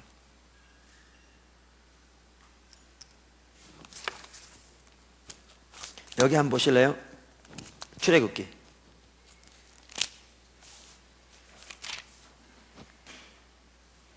34장 33장에 보면 하나님께서 그 시내산에 올라가서 죄송해요 하나님 모세가 시내산에 올라가서 뭐죠? 그거 하잖아요. 하나님 얼굴을 구하잖아요. 그죠? 잘 알죠? 그랬더니 하나님께서 어떻게 하시겠다고 그래요? 내가 친히 가리라 그랬어요. 내 임재가 너희와 함께 하리라. 14절에 여호와께서 이르시되 내가 친히 가리라. 내가 너로 쉬게 하리라. 15절 모세가 여호와께 아뢰되 주께서 친히 가지 아니하시려거든 우리를 이곳에서 올려보내지 마옵소서. 나와 주의 백성이 주의 목전에 은총 입은 줄을 무엇으로 알리이까? 주께서 우리와 함께 행하심으로 나와 주의 백성을 천하 만민 중에 구별하심이 아니니까. 그랬더니 이제 하나님 뭐라고 하시냐면 17절에 여호와께서 모세에게 이르시되 내가 말하는 이 일도 내가 하리니. 왜 이 일도 그렇게 번역했는지 모르겠어요. 영어 성경에 이렇게 돼. The Lord said to Moses. 그러니까 주님이 모세에게 말씀하셨다. I will do the very thing you have asked. 나는 네가 요청한 바로 그것을 행하겠다. Because I am pleased with you. 나는 너를 기뻐하고 And I know you by name. 나는 너를 이름으로 알기 때문이라. 그러니까 네가 원하는 거 내가 해줄게. 이렇게 말씀하세요. 내가 너를 기뻐하기 때문에. 너는 내 앞에 은총을 입었으니까 네가 원하는 거 해줄게. 그랬더니 모세가 뭘 원하는 줄 아세요? 우리하고 많이 달라요. 우리 같으면 100억을 주시옵소서 하나님.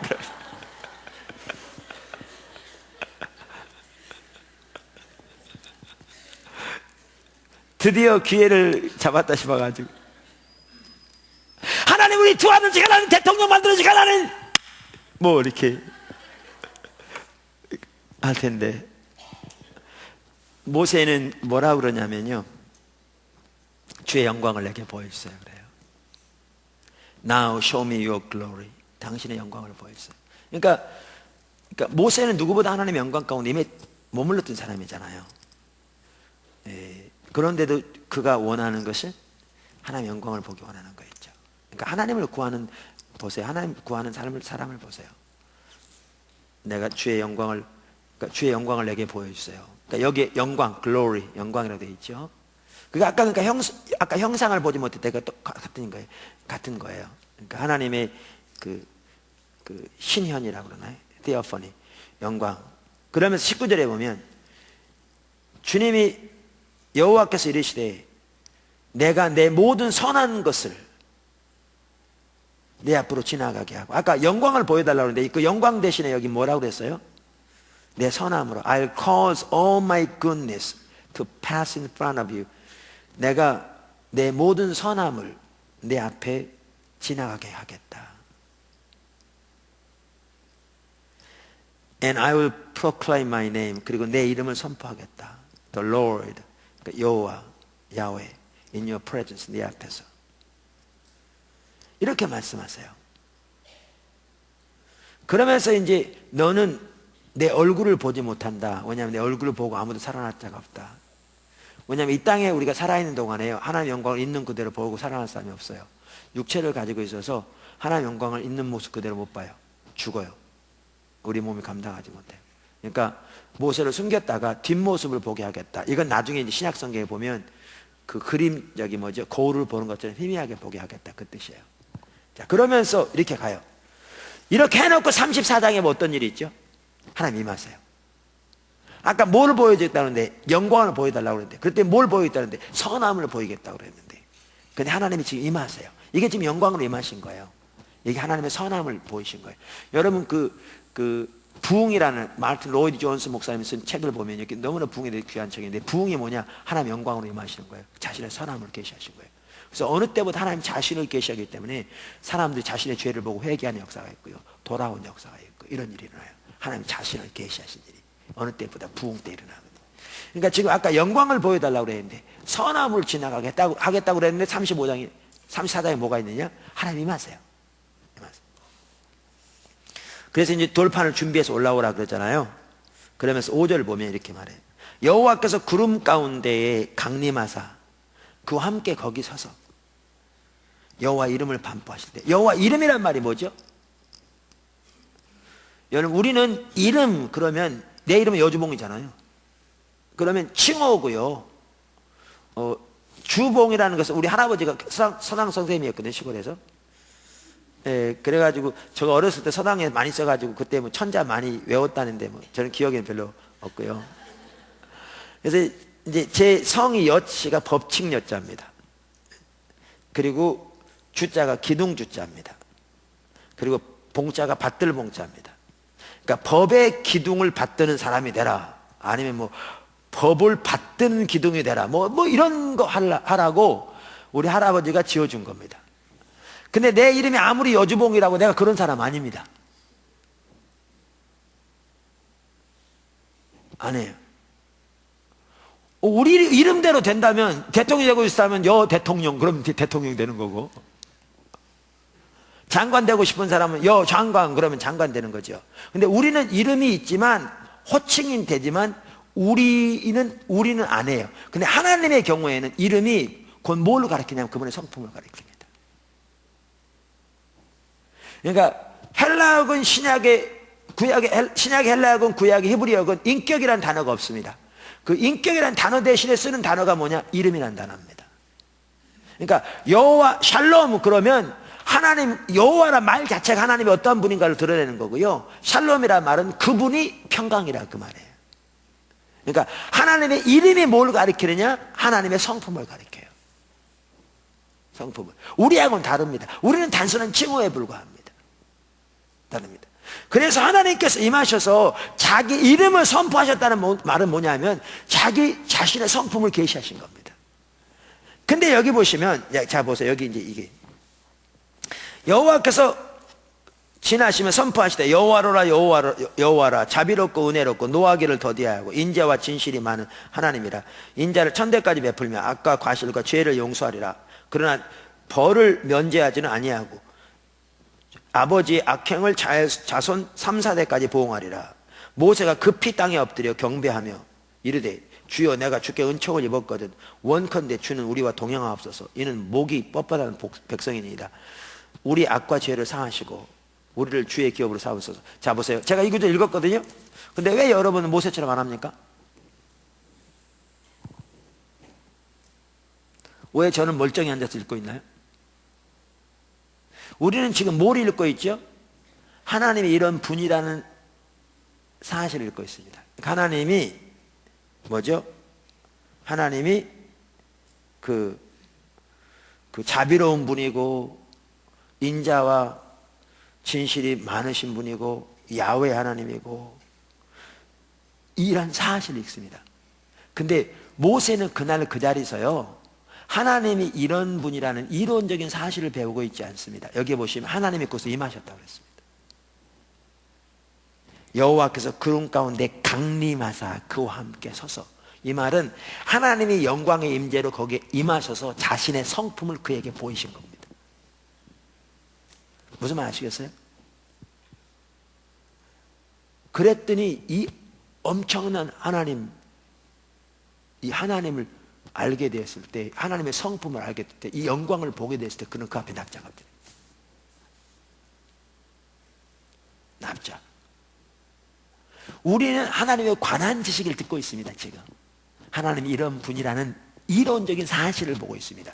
근데 모세는 그날 하나님에 관한 이론적인 사실을 보고 있는 게 아니라 하나님이 그곳에 임하셔서 자신의 영광을 보이심으로, 성품을 나타내 보이심으로 자신을 계시하고 계십니다. 근데 그때 뭐를 통해서? 선포하시는 거죠. 하나님의 음성 듣는 게 포함됩니다. 그리고 이게 뭐냐? 하나님의 영광을 보는 겁니다. 그 형용을 보는 겁니다. 아까 이사야 말했죠. 그날 성전에 들어가서 하나님 뭐죠? 주권자 하나님, 통치 하나님의 영광을 본 거죠. 하나님에 관한 이론성 사실을 절대 변화시키지 않습니다. 여러분, 하나님이 거룩한 분이라는 것을 몰라서 죄짓습니까? 그건 우리들에게 도움되지 않습니다. 근데 거룩한 하나님을 우리가 부분적으로 뵌다면 우리 삶은 근본적으로 변할 겁니다. 하나님을 아는 것은 하나님의 영광을 보는 게 포함됩니다. 무슨 말 이해되세요?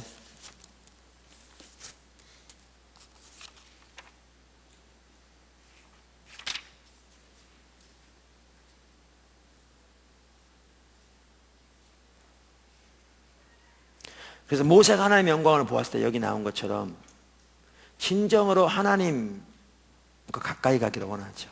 그분의 성품, 그분의 아름다움. 이게 아름다움이죠. 그분이 미남이라는 게 아니라 그분이 우리처럼 뼈와 살이 있지 않다니까요. 그분의 성품의 아름다움을 말하는 거죠. 그 영광의 아름다움. 그랬더니 그분을 경외하고 그분께 가까이 가기를 원하고, 그분께 가까이 가는 것을 방해하는 것을 기꺼이 버리기를 원하고. 이사야의 경우에도 그랬고 스데반의 경우에도 그랬고.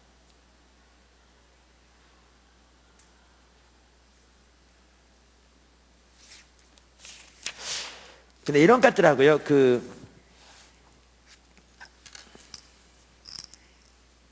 저는 이 두 가지가 참 중요하다고 생각하는 게요, 하나님을 아는 데는 하나님의 음성을 듣는 게 포함되고, 그 다음 뭐라고요? 하나님의 영광을 보는 게 포함된다 그랬는데, 그러니까 이제 하나님의 음성을 듣는 것만 하더라도 뭐죠? 사람들이, 그러니까 은사로서 하나님의 음성을 들을 수 있거든요. 그러니까 성령의 기름을 함께하면, 소위 말하는 예언의 기름 부음이 임하면 하나님 감동 주어져요. 환상도 보고 뭐 감동도 주어지고. 근데 그래서 하나님의 음성을 자기는 들으니까 하나님과 친밀한 가운데 있다고 그럴지 모르지만, 은사를 통해서 하나님의 음성을 들으면서 하나님과 친밀한 가운데 있지 않으면, 그러면 전형적으로 나타나는 특징이 뭐냐면, 다른 사람을 위해 기도할 때는 이런저런 감동도 받는데 자기를 위해서 하나님 앞에 서면 깜깜하고요. 그리고 그런 사람의 특징은 삶이 전혀 안 변하는 거고요. 그 다음에 또 하나는 자기가 받았다고 하는 하나님의 음성도 자기 식대로 해석하는 거죠. 하나님 관점과 의중을 모르고. 그러니까 사실 많은 사람이 상처를 주죠. 그래서 하나님을 아는데 저는 하나님의 음성을 듣는 것과 하나님의 형용을 보는 게 같이 가야 되는 거죠.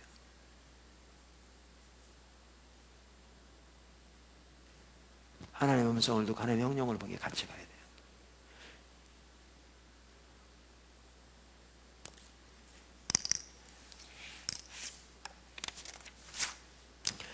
어떤 분들은 그럴 수 있어요. 제가 이렇게 말하면 너무 체험을 강조하는 거 아니냐, 혹은 뭐 신비주의를 말하는 게 아니냐, 그럼 우리가 꼭 그런 환상을 보아야 한단 말이냐. 아니요, 그렇잖아요. 근데 성경에 보면요, 여러분 뒤에 나와서 제가 안 읽으려고 그랬는데 여러분 중에 혹시 그걸 잘못 이해할 분이 있을까 봐 미리 말씀드리는데, 여러분 신약 성경에 우리 모든 하나님의 영광을 보아야 돼요. 우리 모든 하나님의 영광을 보아야 돼요. 신약 성경은 어디에 그런 데가 있냐고요? 고린도서 3장. 이거 사실 성화와도 밀접한 관련이 있는 구절이거든요. 고린도서 3장 18절을 보세요. 고린도서 3장 18절.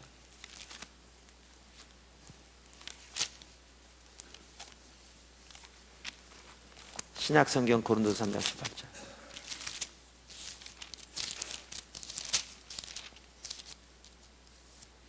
우리가 다 수건을 벗은 얼굴로 거울을 보는 것 같이 주의 뭐를 보매?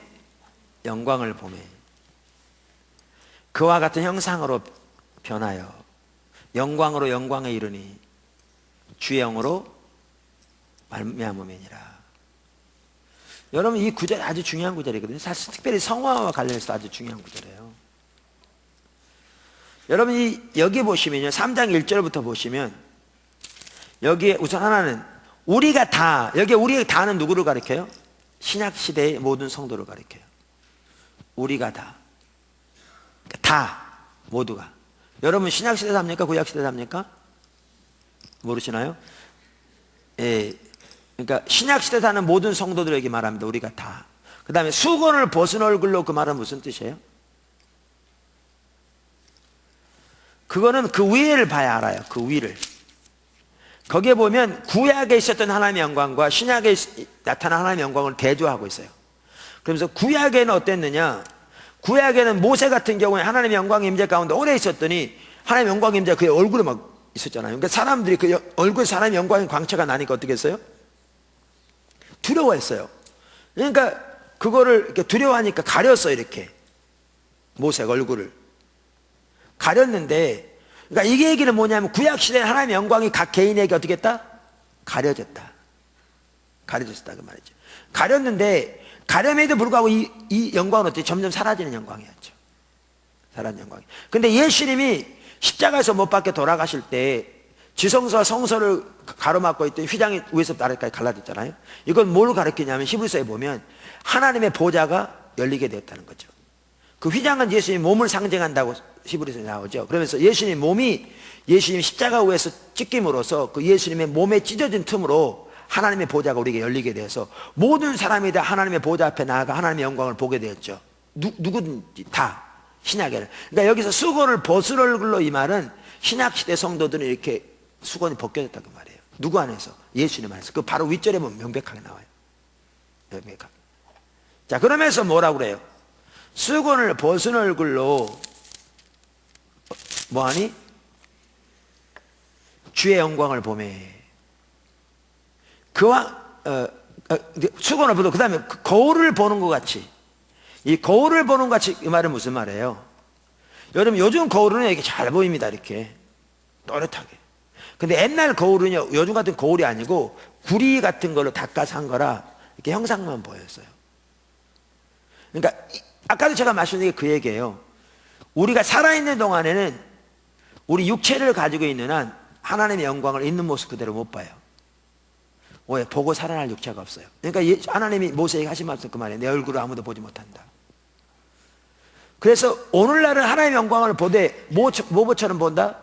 구리 거울을 보는 것처럼 희미하게 봐요. 근데 희미하게 보되 어떻게 하느냐? 희미하게 보되 뭐죠? 보는 만큼 우리가 어떻게 되느냐? 주님의 형상으로 변화돼. 여러분, 성화는요 근본적으로 우리의 일이 아닙니다. 여러분이 더 많이 기도하고 더 많이 노력하고 더 많이 봉사하고 더 많이 결단한다 성화되지 않아요. 기도도 결단도 안 중요하다는 얘기가 아니고요. 기도 결단 중요해요. 근데 그것은 하나님을 찾기 위해서 중요한 거고요. 성화는 우리가 주님의 영광을 보는 만큼 변화돼요. 그러니까 요한일서 3장에는 그렇게 돼 있잖아요. 3장에는 그날에는 우리가 주님의 형상대로 변화될 것은 우리가 그분을 있는 모습 그대로 볼 것이기 때문에, 그러니까 주님의 영광을 보는 만큼 변화되는데, 그날에는 하나님의 영광을, 예수님의 영광을 보되 페이스 투 페이스, 얼굴과 얼굴을 대하여 있는 모습 그대로 볼 것이기 때문에 주님의 형상대로 변화될 거라고 그랬잖아요. 고린도서 여기 요한일서 3장. 그래서 주님의 형상대로 변화되는 것은요, 그 속에서도 변화되는 거죠. 겉모습만 변화되는 게 아니라, 변화되는 것은 주님의 영광을 보는 만큼 변화돼요.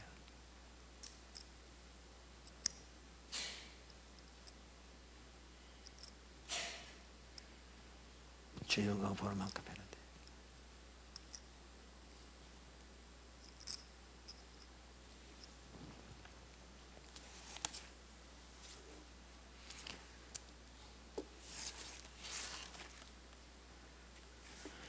제가 여기 그 하나님을 사랑하는 것에 다 그분이 예를 드러났는데요.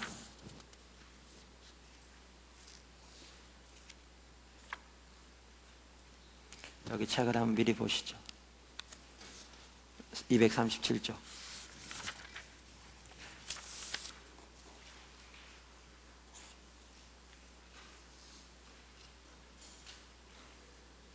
(1737년) 내 건강을 위해서, 이게 조나단 에드워드에 대한 얘기예요.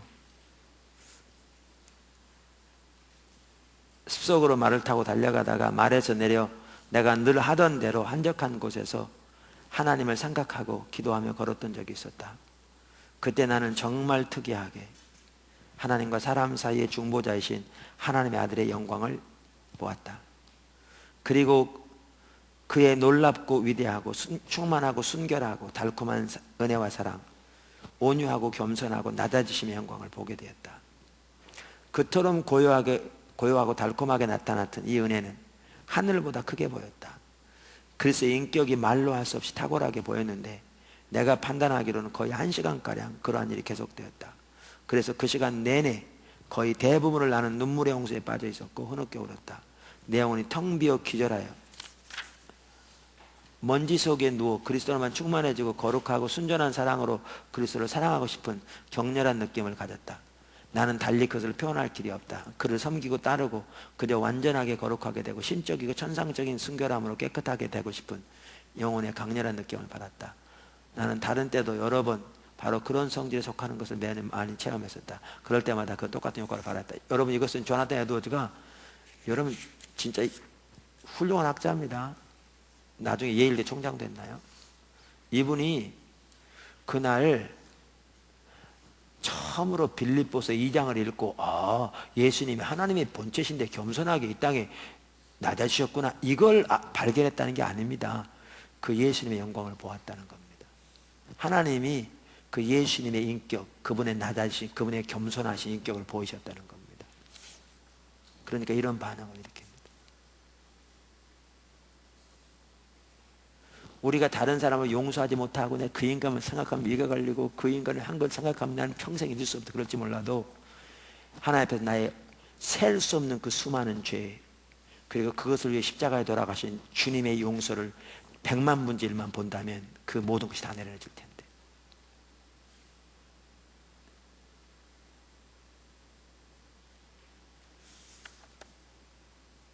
기꺼이. 그리고 자기가 용서하지 못하는 마음을 가지고 있었다는 그 죄가 얼마나 큰 것을 인하여 하나님 앞에서 가슴을 치면서 얘기할 텐데.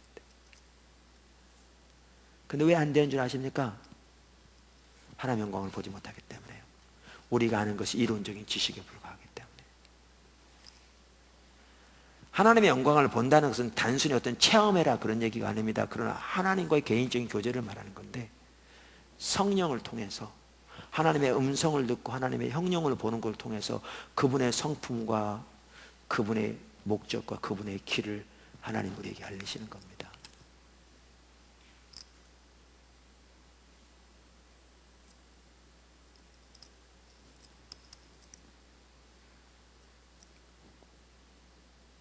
그래서 성경에 보면 주님을 아는 만큼 주 형상으로 변화된다고 그랬어요.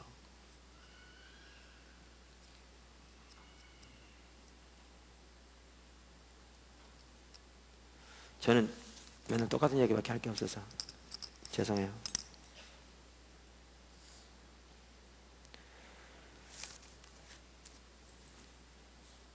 제가 방해 출신이라고 그랬잖아요. 제가 폐계를 고등학교 다니면서 심하게 알아가지고요, 방해 받으면서 휴가를 맡아가지고 기도원을 갔는데, 기도 제목도 특별하게 있는 것도 아니고, 갔더니 치유사학자가 간증하더라고요. 뭐 천안에 가서 기도했대, 이런 집회할 때 이런 환자를 기도했더니 이런 환자가 나왔고, 인천에 가서 기도했더니 이런 환자가 나왔고. 근데 내가 저 뒤에 앉아있는데 하나님 저분은 되게 사랑하시, 나는 안 사랑한 것 같더라고요. 그런 생각이 자꾸 드는 거예요. 그건 아닌데도. 그래서 뭐 기도하다가 이제 특별한 제목도 없이 기도하러 왔는데, 하나님 나를 안 사랑한다고 생각하니까 의기소침해가지고 그때 기도원에 가서 앉아있었죠. 저는 지금 좀 이렇게 그래도 보면 그렇지, 그 당시에는 53kg였어요. 제가 20년 이상 53kg였거든요. 그러니까 빠셔 말라가지고, 네, 그래가지고 쭉 쳐져가지고, 그래가지고 제가 기도홀에 가서 앉아있는데, 뭐 그러니까 뭐 기도할 힘이나 나겠어요? 근데 앉아있는데 갑자기 이렇게 뭐죠? 용암이 솟아나는 것처럼 그 뜨거운 기도가 이 뱃속 깊은 곳으로 이렇게 솟아올려 들어가, 뜨거운 용암이 솟아나는 것처럼 큰 소리로 방언으로 기도가 나오더라고요. 그전에도 물론 제가 방언 기도 했습니다. 근데 뜨거운 기도가 이렇게 솟구쳐 나오는 것과 동시에 하나님이 또렷하게, 제 귀로 듣는 소리가 아니라 제 마음으로 듣는 소리로 뭐라고 그러시냐면, 또렷하게 뭐라고 그러시냐면, 내가 너를 얼마나 사랑하는 줄 아느냐 그러시더라고요. 근데 그 말에 미처 답변하기도 전에 뭐라고 그러시냐면, 내가 너를 위해 십자가에 죽었느니라 그러시더라고요.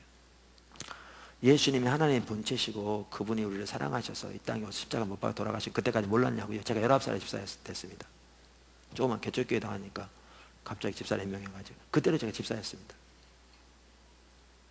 알았죠? 그게 아니고요, 이게 하나님 아는 거예요. 하나님이 나를 향한 그분의 사랑을, 십자가에서 확증된, 성경에 나온 대로 십자가에서 확증된 그분의 사랑을 알게 하신 거죠. 성경적인 표현대로 말하면 하나님의 사랑이 부어진 거고, 다른 성경적인 표현대로 말하면 그리스도의 사랑의 넓이와 깊이와 높이와 길이가 얼마나 큰 것인가를 알게 하시는 거고, 다른 말로 하면 하나님의 영광을 보이신 거죠. 나를 향한 그분의 사랑을 알리신 거죠. 하나님이 말씀하시기를 내가 너를 얼마나 사랑한 줄 아느냐, 너를 위해 내가 십자가 죽었다 그러시는데요, 뜨거운 눈물이 나오는데 세상에 부러울 게 없더라고요. 재벌이 부럽지 않고요, 대통령이 부럽지 않고요, 하나님이 나를 왜 십자가 지실 만큼 사랑하시는데. 우리 동생도 여기 있습니다만, 우리가 어렸을 때 참 가난했습니다. 그래서 제가 이렇게 방해받을 때는, 제가 이제 장남이고 또 직장 다니면서 그래도 주 수입원 중에 하나 있는데, 직장 다니니까 이제 방해받을 때는 본복만 나와서 어떨 때는 라면으로도 몇 끼를 못 먹을 때가 있었어요. 라면 3끼로 이틀 먹기도 하고, 또 집 한 칸에다가 뭐 8식구 살면서 컴컴해가지고, 그런 상황 가운데 있으면서도 그 뒤로 한 10개월 가까이는요, 이 어려움이 아니더라고요. 어떠한 상황이든지 하나님이 나를 사랑하시는 그 생각만 하면 이게 전혀 어려움이 안 되더라고요. 우리 그 다섯째가 그때 리더 모임에서 그 얘기도 하고 그랬는데, 제가 벽에다 그때 어두컴컴한 벽에다 크게 써놓고 기도했던 게요, 제가 기도하면서 한 번도 뭐 우리 집 잘 살게 해주세요, 먹을 거를 좀 잘 먹게 해주세요, 이런 이제 기도해 본 적이 없어요. 그게 중요하지 않았습니다. 전혀. 하나님 세계를 주세요. 아시아를 주시고 유럽을 주시고 그들이 하나님께 드려지게 해주세요. 하나님께 돌아오게 해주세요. 기도하게 해주세요. 로이드 존스 목사님 말한 얘기가 그 얘기입니다. 기독교인의 문제의 99%는 하나님을 모르는 것이다. 여러분의 환경이 문제가 아니고 하나님 모르는 게 문제입니다.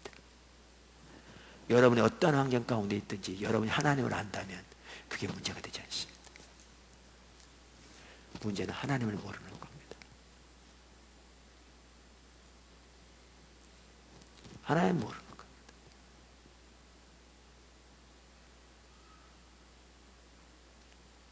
하나님을 아는 것은 하나님의 음성을 듣고 하나님의 형용을 보는 것을 통해 하나님의 성품과 그분의 목적과 그분의 길을 아는 겁니다. 하나님과 친밀한 교제입니다. 그것이 우리 신앙입니다. 그것이. 이 하나님을 아는 것이 따로 이제 나중에 나오겠지만 우리 신앙의 모든 면에 필수입니다. 구원을 위해서도 필수고 사역을 위해서도 필수고 성화. 여러분 하나님에 관한 지식에 절대 사람 변화시키지 않는다니까요. 바리새인들은 누구보다 하나님에 관한 잘 알았습니다. 근데 그들의 삶이 전혀 안 변했습니다. 오늘날 교회의 가장 핵심적인 문제가 뭐냐? 하나님에 관한 이론적 지식 다 합니다. 문제는 하나님을 모르기 때문에 우리의 삶은 완전히 하나님을 떠나 있는 겁니다. 그게 삶을 변화시키지 않습니다. 조금 더. 오히려 교만하게 만듭니다. 지식은 사람을 교만하게 만듭니다.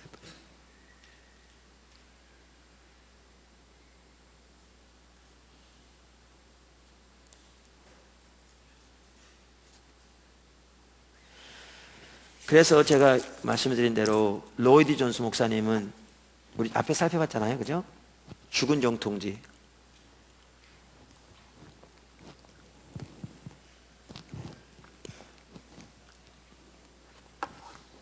그분은 하나님에 관한 지식을 컵에 비유했다니까요.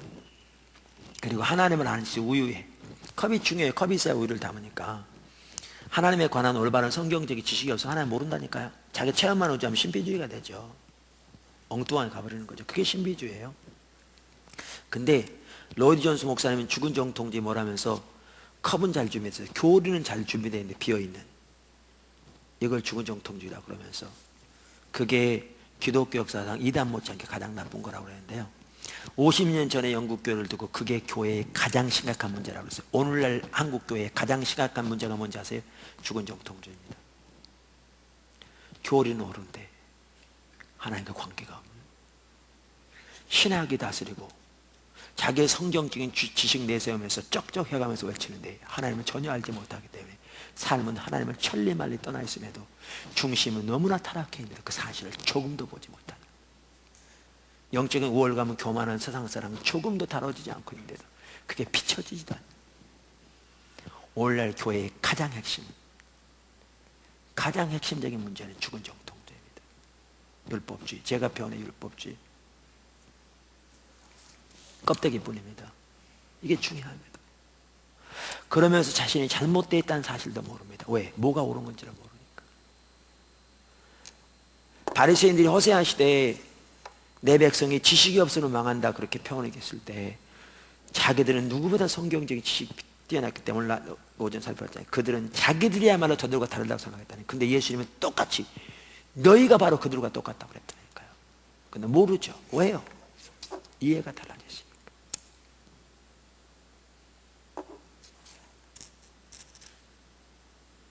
그게 이 시대입니다.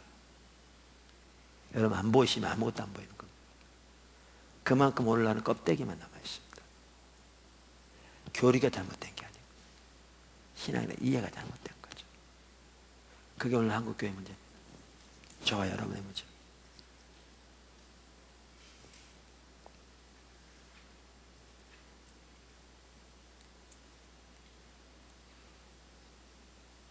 하나님을 아는 것을 조금 이해하시겠습니까? 최소한 이론적으로는. 예, 이 하나님을 아는 것에 있어서 핵심은 이 하나님 얼굴을 구하는 삶에 대해 하나님 자신을 계시하시죠.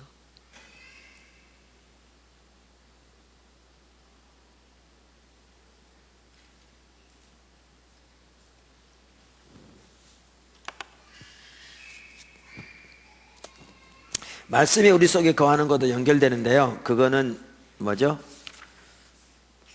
혹시 다음에 보면 읽어보시고 여러분이요. 다음에 말씀에 한 삶에서 일부 다룰 거니까 2권에서 그때 하면 좋겠고요. 시간이 많이 가서 제가 다른 걸 설명하다 보니까 많이 가서 진도는 여기까지 나가고 질문을 받으면 좋겠습니다.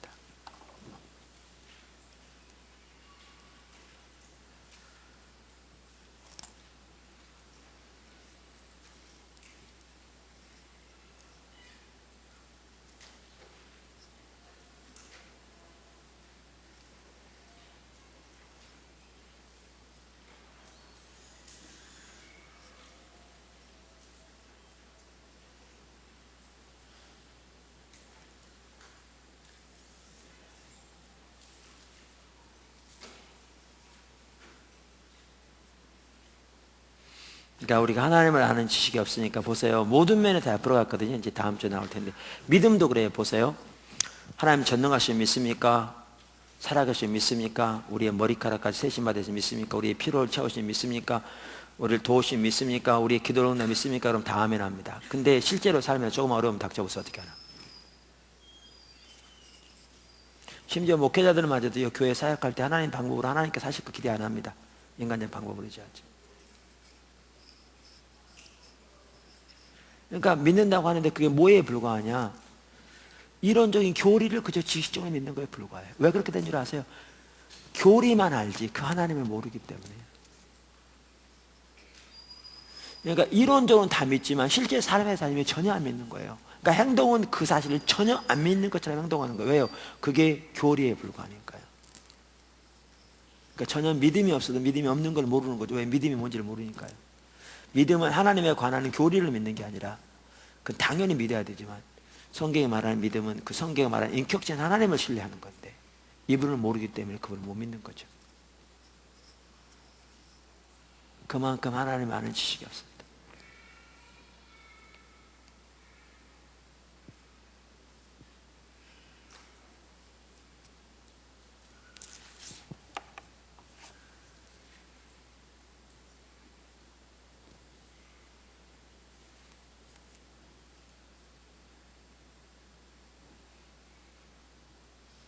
질문하세요. 질문해야 또 여러분이 궁금한 거 제가 하려고. 얘기하면 또 다른 사람이 뭐 어떻게 생각할까? 괜찮아요. 여러분이 궁금한 거 다른 분도 궁금할 거예요. 대표로 하시죠.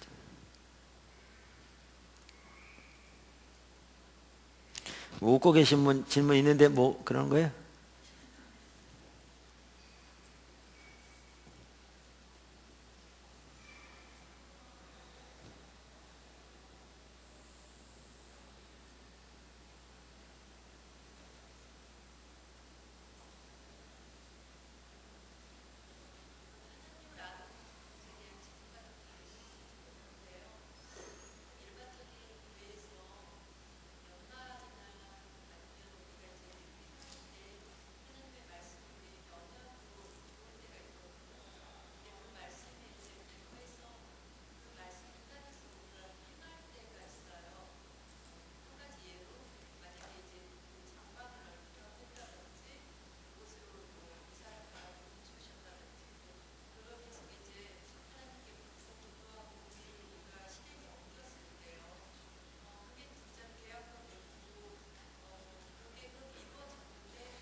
네, 제가 질문을 잘 들었는지 모르겠는데요.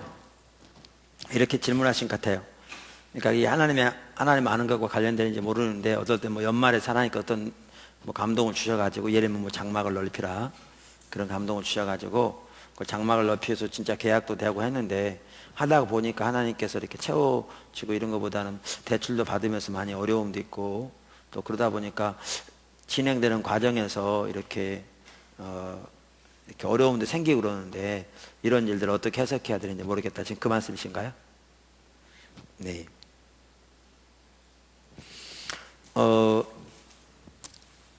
그거를 몇 가지 차원에서 답변을 해야 될 것 같아요. 그래서 오늘 사실은 이제 질문이 오늘 내용과 관련되면 더 좋긴 할 텐데 뭐 전혀 관련이 없는 건 아닐 수도 있지만, 하나는 우리가 자칫 잘못하기 쉬운 게 뭐냐 하면요, 하나님을 알고 하나님과 친밀한 교제 가운데 하나님의 목적을 보고 우리의 삶이 조정돼서 가는 이러한 전반적인 토대 위에서 우리가 하나님의 인도를 따라야 되는데, 우리는 이걸 빼놓고 단편적으로 하나님의 인도를 받으려고 해요. 예를 들면 이사 가고 집사하고 이렇게. 그래서 그런 인도가 전혀 없는 건 아닌데, 설령 있을지라도 우리는 하나님의 의도를 전혀 모르게 될 수 있어요. 그러니까 이스라엘 백성들이 광야 생활하면서 하나님께서 이렇게 지난번에도 주일날 설교했듯이 그 광야로 인도하신 것은 그들을 통해서 하나님 입에서 나오는 말씀, 하나님과 친밀한 교제 가운데 하나님만의 믿음을 의지하는 가운데 하나님께서 그들의 생명이 되시는 이런 삶으로 세워가시는, 왜냐하면 그 가운데 서야 결국 앞으로 가나안 땅으로 들어갈 수 있고, 지금 하나님께서 아브라함과 이삭과 야곱 때부터 계획하시고 말씀하신 그 하나님을 위한 한 백성을 세워가시고 그때부터 명령하셔서 말씀하셔서 400년 후에 이리로 들이실 거라고 그랬고, 그 일들을 지금 이루어가는데, 이러한 전체적인 하나님의 행하심, 그리고 하나님의 목적, 하나님이 거기에서 우리의 있는 자리가 어딘 걸 보고 내 삶의 그 하나님의 목적에, 하나님과 친밀한 교제 가운데 하나님의 목적에 들여져서 이런 가운데 하나님의 인도를 따라야 되는데, 이렇게 안 하고 그들은 그 처했을 때 뭐 먹을 것은 먹을 것을, 마실 것은 마실 것을 등등 구해서 나름대로 기적은 경험하지만 하나님의 의도는 전혀 모르니까 하나님과 상관없는 가운데 되어지고, 하나님께 저들을 돌이키기를 원하셨지만 저들이 돌이키지 않으니까 그들을 흩으시 확장하고 세세를 이루시잖아요.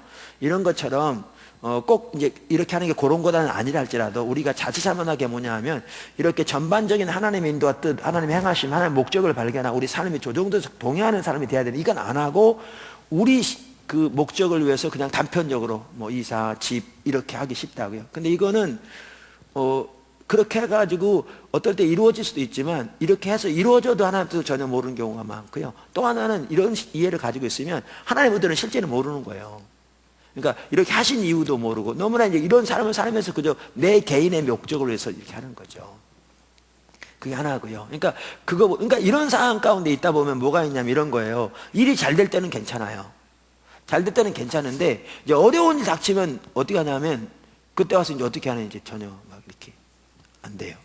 그 다음에 또 뭐가 있냐면, 미리부터 이런 하나님의 뜻과 계획과 목적을 발견하고 하나님 동행하는 사람이 돼야 우리의 삶이 이렇게 어떤 일이 닥칠 때 하나님 뜻을 어떻게 분별할 건지, 하나님 뜻이 뭔지, 이럴 때 이제 하나님의 이 목적에 맞추어서 내 삶이 조정되기 금방 아는데, 이걸 안 하면서 우리는 뭐 하냐면, 나름대로 얘기 듣다 보니까 뭐 사업을 한다고 그래도 뭐 사업할 때 옛날같이 맨날 내 마음대로 하다가 너무나 그냥 말아먹고 그래서 나 이제 지쳤다, 이제는 뭔가 하나님의 뜻을 따라 해야 되겠다 음성을 듣는데, 문제는 뭐냐면 이런 전반적인 하나님의 인도를 안 보고 뭐만 따르냐면 그 사업에 대한 뜻만 구하니까 실제로 잘 안 보이는 거죠. 무슨 얘기 아시겠어요? 그리고 또 어떤 일을 결정해야 되는데 이런 가운데 있으면 결정해야 되는데 빨리 해야 되는데, 그럼 빨리 응답해도 기다려도 안 오고, 뭐지 왜 안 오냐 막 하나님 뜻을 하려고 그러는데, 그러다 보니까 상황 급한데 어떻게 하냐면 이렇게 돼요. 왜냐하면 전체적으로 하나님 안 따라가니까. 그래서 이 전반적인 게 먼저 돼야 돼요. 그래야 이 부분도 알아요. 그게 관건이고요. 그 다음에 두 번째는 하나님이 말씀하셨어도 하나님이 그 말씀하신 것은 하나님의 방법으로 이루세요. 그러니까 이런 하나님과 올바른 관계에 있어야 말씀하신 것도 하나님의 방법으로 이루신 것을 배워가야 돼요. 그러니까 하나님의 방법을 하면 때, 제가 믿으면 사는 그 책에 이제 그런 거 나오는데, 교회 하나님께서 말씀하신 인도에 갈 때에도 아무리 말씀하셨어도 우리 방법, 우리 때 하면 이제 그때는 빵꾸 나거든요. 하나님의 방법을 하나님 때 하는 걸 배우셔야 되고요. 그 이제 자라나야 돼요. 믿음을 하나님에서. 그래서 이제 그런 부분들이 돼야 되어지죠. 그 하나님과 동행하는 사람도 하나님 뜻이 이루어진 사람 살 수 있죠.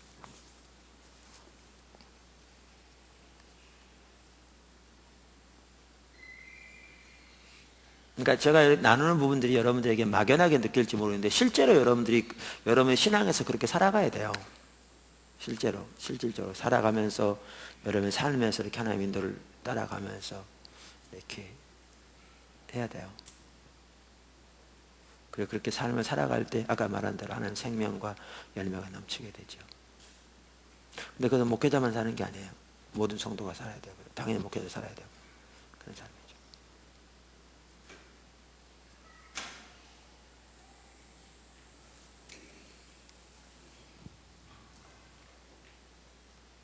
네.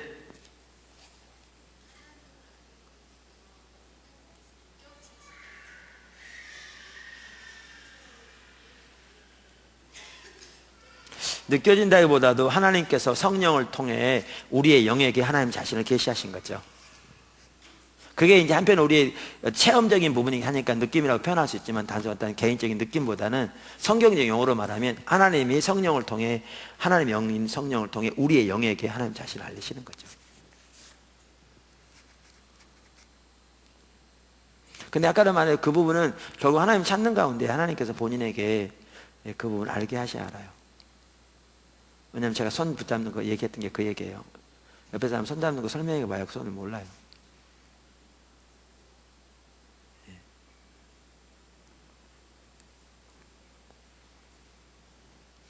네.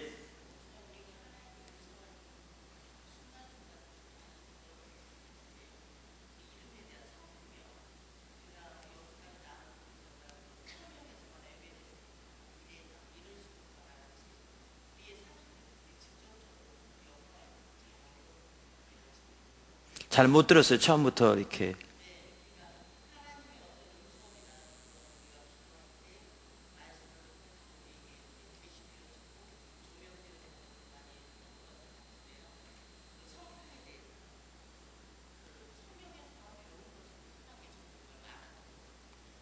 그러니까 이제 성경을 통해서도 하나님의 성품이 우리에게 알려지잖아요.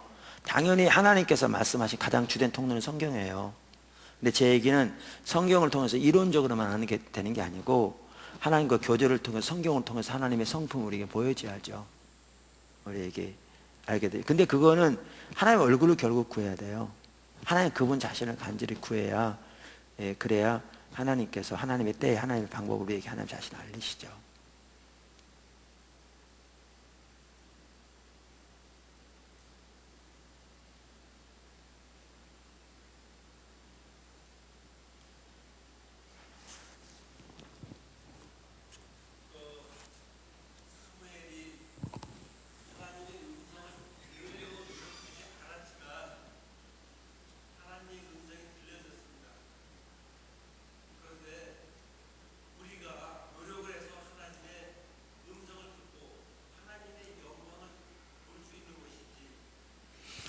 아주 잘 질문하셨어요. 그러니까 그런 질문을 계속 하시라고요. 아까 저기 성도님도 마찬가지고.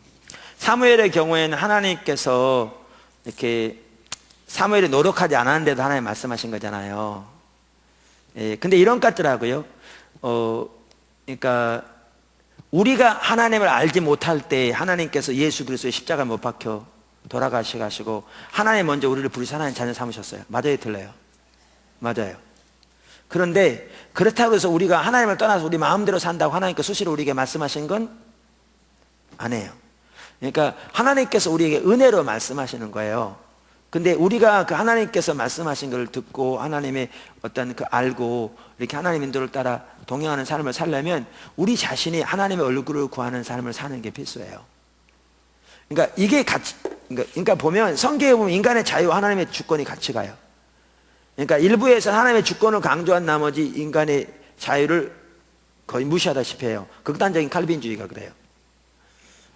반대로 인간의 자유를 강조한 나머지 하나님의 주권을 거의 무시하는, 이게 이제 극단적인 알메니주의가 그래요. 둘 다 틀려요. 성경은 창세기까지, 요한계시록까지 하나님의 주권과 인간의 자유가 같이 가요. 그러니까 하나님이 결국 하나님 자신을 우리에게 알리셔야 알아요. 그것이 이사야에겐, 그것이 예레미야에게, 이사야가 준비됐게 되는 게 하나님께서 말씀하셔서 그런 거거든요. 예레미야에겐 뭐죠?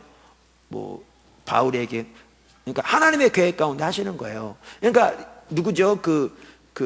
누구죠? 말한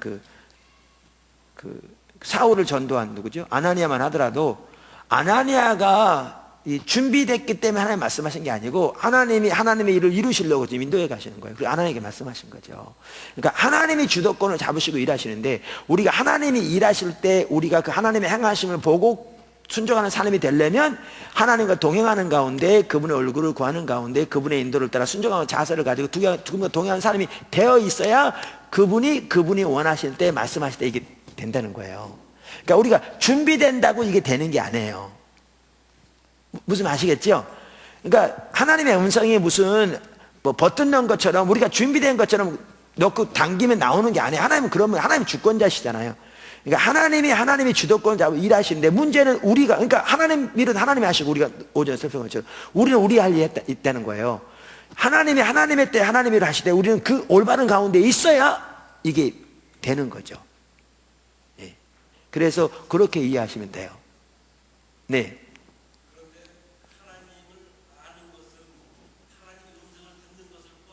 네. 네.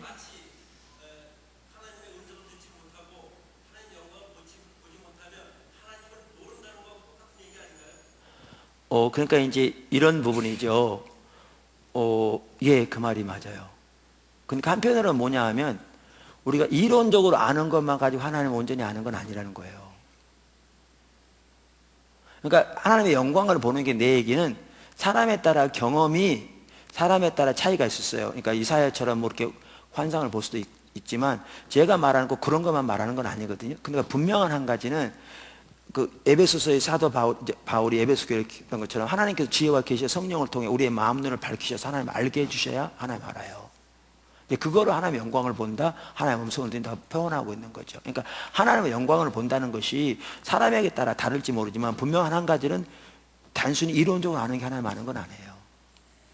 그건 분명한 사실이에요. 그렇게 되니까 아까도 말씀드린 대로 이론적인 지식은 있지만 그게 우리 삶에 전혀 변화가 없는 거죠. 그 얘기죠. 네.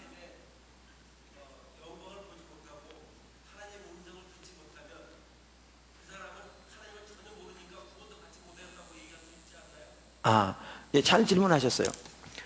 그러니까 구원받는 믿음만 하더라도 그래요. 구원받는 믿음, 그런 질문 하셔야 돼요. 그래야 이제 얘기가 되죠.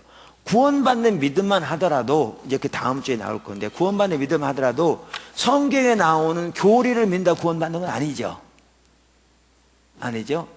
그러니까 다음 주에 나올 텐데, 고린도서 3장에 보면 명백하게 잘 기록되어 있어요. 4장에 보면, 고린도서 4장에 보면, 구원받는 믿음은 하나님께서 성령을 통해 우리를 위해 십자가에 돌아가신 하나님의 아들 예수 그리스도를 발견하게 하셔야 합니다. 그리고 그 예수님을, 우리 위해 십자가 돌아가신 예수님을 우리의 구주와 주님으로 영접하는 게 구원받는 믿음이죠. 그러니까 당연히 구원받는 믿음이 우리에게 있다는 것은 뭐냐 하면 우리 위해 십자가 돌아가신 하나님의 아들을 본 것을 의미하죠. 안 것을 얘기한다고요. 그러니까 그 믿음이 있으면 당연히 구원받습니다. 구원받는데 아까 여기 보더라도 하나님을 안다는 것을 우리가 표현할 때에 지금 이제 뭐 하는 것처럼 그러니까 지금 무슨 이제 질문을 가지고 하셨냐면 이런 뜻이죠. 하나님 안다는 걸 표현할 때에 그럼 하나님 전혀 모르면 그건 구원 못 받았단 말이냐? 뭐 이런 얘기. 그런데 그 에베소서 1장에 그 오늘 아까 제가 읽었던 그 낮 오전 시간 읽었는데 거기에 보면 이런 사도 바울이 에베소 교회를 기도하면서 이렇게 얘기하거든요. 이제 너희를 위해 기도할 때 이렇게 말하면서 16절에 보면 1장 너희를 기도할 때 기억하며 너희로 말미암아 감사하기를 그치지 아니하고 17절 우리 주 예수 그리스도 하나님 영광의 아버지께서 지혜와 계시의 영을 이게 성령을 가리키거든요. 원래 개역 성경에는 지혜와 계시 정신을 이렇게 됐었어요. 근데 그게 사실 올바른 번역이 아니에요. 영어 NIV도 대문자 스피릿이에요. 근데 그러니까 올바른 번역이 아닌 것보다는 더 이렇게 성령이나 번역하는 게 더 옳다고 생각해요. 그래서 이제 개역 개정판을 바꿨어요. 지혜와 계시 영을 너희에게 주사 하나님을 어떻게 하며 알게 하시고. 여러분 이 에베소 이 편지는요 에베소 교회에게 편지한 거예요. 이 말은 뭐냐면 이미 예수를 믿고 구원 얻은 성도들에게 편지한 거예요. 그러니까 저들이 예수를 믿었다는 것은 예수님을 알았다는 거예요. 그러니까 우리가 하나님을 믿는다는 건 하나님을 알았다는 걸 의미하죠. 근데 하나님을 한번 예수 믿는 믿음으로 알았다고 해서 거기서 멈추는 게 아니라 하나님을 아는 지식 가운데 자라나기를 원하는 거죠. 그러니까 성경의 다른 구절에서도 너희가 하나님 아는 지식 가운데 자라나기를 원하는 거죠. 그래서 제가 말하는 것은 하나님을 아는 성격을 지금 말하는 것이고요. 구원받는 믿음만 하더라도 진정한 구원받는 믿음은 우리를 위해 십자가에 돌아가신 하나님의 아들을 성령의 조명으로 발견하는 것이죠. 그게 전제되죠. 고린도 4장 명백하게 나옵니다. 그러니까 구원이 성령으로 가능한 거거든요. 그러니까 이렇게 우리가 예수를 믿었다는 것을 예수를 발견한 것을 포함하는 거고요. 그래서 그것이 하나님 아는 것이고, 이렇게 하나님 알았어도 구원받았기 때문에 끝난 게 아니라 하나님 아는 가운데 자라나기를 말하는 거죠. 그러니까 오늘날 일반적으로 말하면 이런 식이에요. 그 성도들을 말하면 이런 얘기했던 어떤 화요 모임에서 이런 일 했던 어떤 분이 가서 교회에 가서 하나님 알기를 구한다고 그랬더니 이제 그분들은 뭐라고 하냐면, 집사님 아직도 하나님도 몰라? 이제 그 얘기는 뭐냐면 이제 지금 그런 이해를 가지고 있는 거죠. 아니, 예수 믿었으면 하나님 알았어야지. 지금도 하나님도 모르고. 그러니까 근데 성경적인 이해하고는 다르죠. 이렇게 하나님 아는 가운데 자라나기 원하는 거. 사도 바울은 그의 유일한 목표는 주님을 더 아는 데 자라나기 원했죠. 예. 그래서 하나님 아는 성격에 대해서 말하는 겁니다. 질문이 좀 해소가 되셨나요? 아직 잘 안 되셨나요?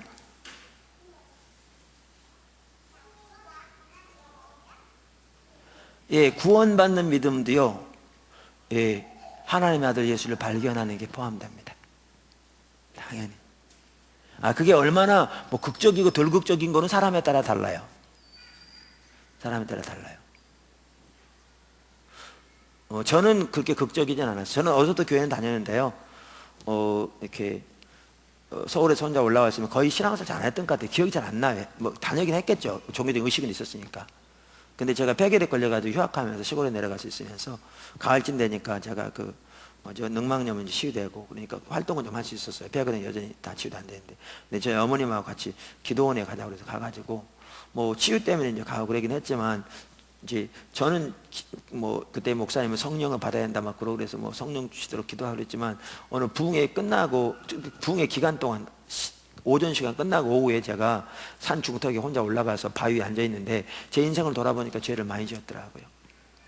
그래서 제 죄를 회개하고 하나님께 제 삶을 드리고 예수님을, 하나님의 아들 예수님을 제 마음속에 구주와 주님을 영접했어요. 그랬더니 제가 그렇게 구원받고, 저는 거듭나는 믿음을 생각하거든요. 그 이후로는 주님과의 관계가 진지해졌어요. 그랬더니 어떤 분이 그러더라고요. 저 안수식에, 그것도 구원이라고 그러냐, 자기는 비행기에서 거듭나는데 주님의 십자가의 그 사랑이 알려져서 보여져서 막 스트레스가 보는 가운데 눈물을 코 흘리면서 구원받았다고 그러면서 날들어 너무 이렇게 구원이 그렇다는데, 그러니까 제가 얘기는 뭐냐 하면, 그 체험은 사람마다 다를 수 있어요. 근데 분명한 한 가지는 우리 위해 십자가에 못 박고 돌아가신 하나님의 아들 예수가 발견되어야 돼요. 그리고 그분을 우리 삶의 구세주 주님을 영접하는, 그러니까 주님의 영광을 보는 게, 이게 주님의 영광을 보는 거거든요. 고린도서 그게 포함돼요. 단순한 이론적인 지식만 가지면 안 돼요.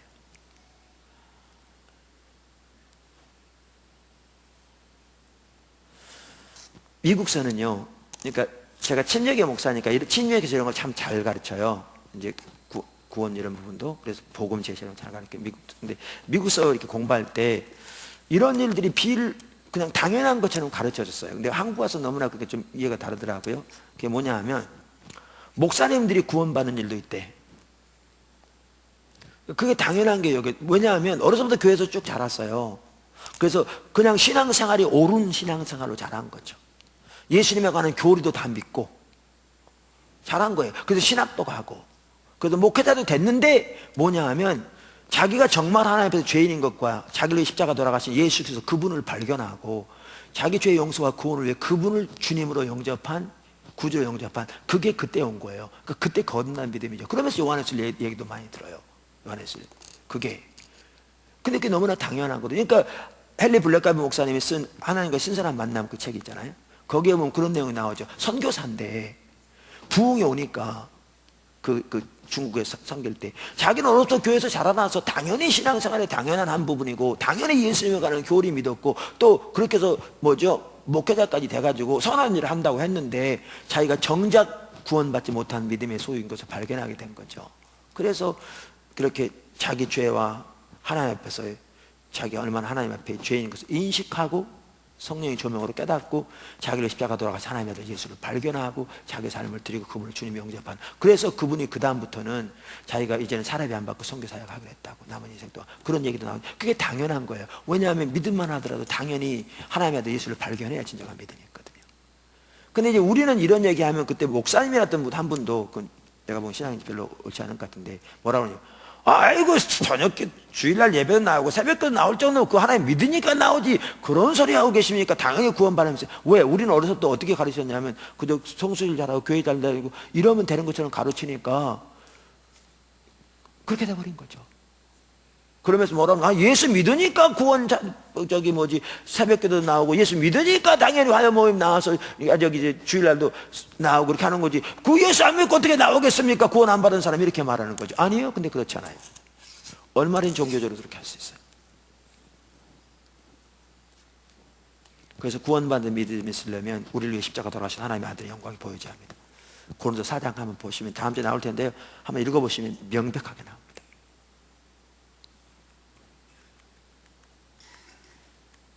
그리고 주님을 아는 일에 자라나야 합니다. 구원받는 믿음뿐만 아니라. 그래서 사도 바울도 그들이 하나님을 알게 지혜와 계시형을 보달라고 했고, 사도 바울 자신이 주님을 아는 것이 그의 유일한 목표라고 마지막까지도 자라나야 되는 거죠. 왜? 주님을 아는 만큼 주님을 사랑할 수 있고, 주님을 아는 만큼 주님의 영광으로 변화되고, 주님을 아는 만큼 주님을 믿을 수 있고, 주님을 아는 만큼 주님을 예배할 수 있고, 주님을 아는 만큼 주님께 순종할 수 있고, 그렇게 되는 거니까요. 자라나야 되는 거죠. 이해하시죠? 네, 기도하고 마치겠습니다. 하나님 감사합니다. 사랑합니다.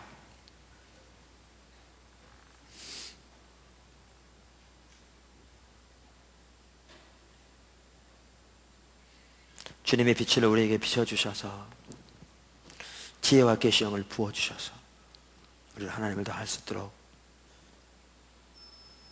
은혜를 부어주시고 우리에게 하나님을 아는 시 가운데 자라날 수 있도록 도와주시옵소서. 이것을 모르시는 한 분 한 분을 예수님 축복합니다. 포도나무길로 예수님 축복합니다. 감사하고 예수님을 기도드렸습니다. 아멘. 예, 돌아가셔서요, 우리가 이거 꼭 그렇게 하라고 그랬는데, 여러분 이 책을 읽으면서 공부하면서 성경 말씀 보면서 하나님 앞에서 이렇게 묵상하면서 살펴보세요. 그럼 하나님이 말씀하신 부분도 있고요, 깨닫게 하시고 돌이키게 하신 부분도 있고요, 구원과 관련해서도 그게 자꾸 방해되면 하나님 앞에 서세요. 그래서 하나님 앞에 서시면 하나님께서 여러분에게 비춰주시기도 하시고요. 마쳤습니다.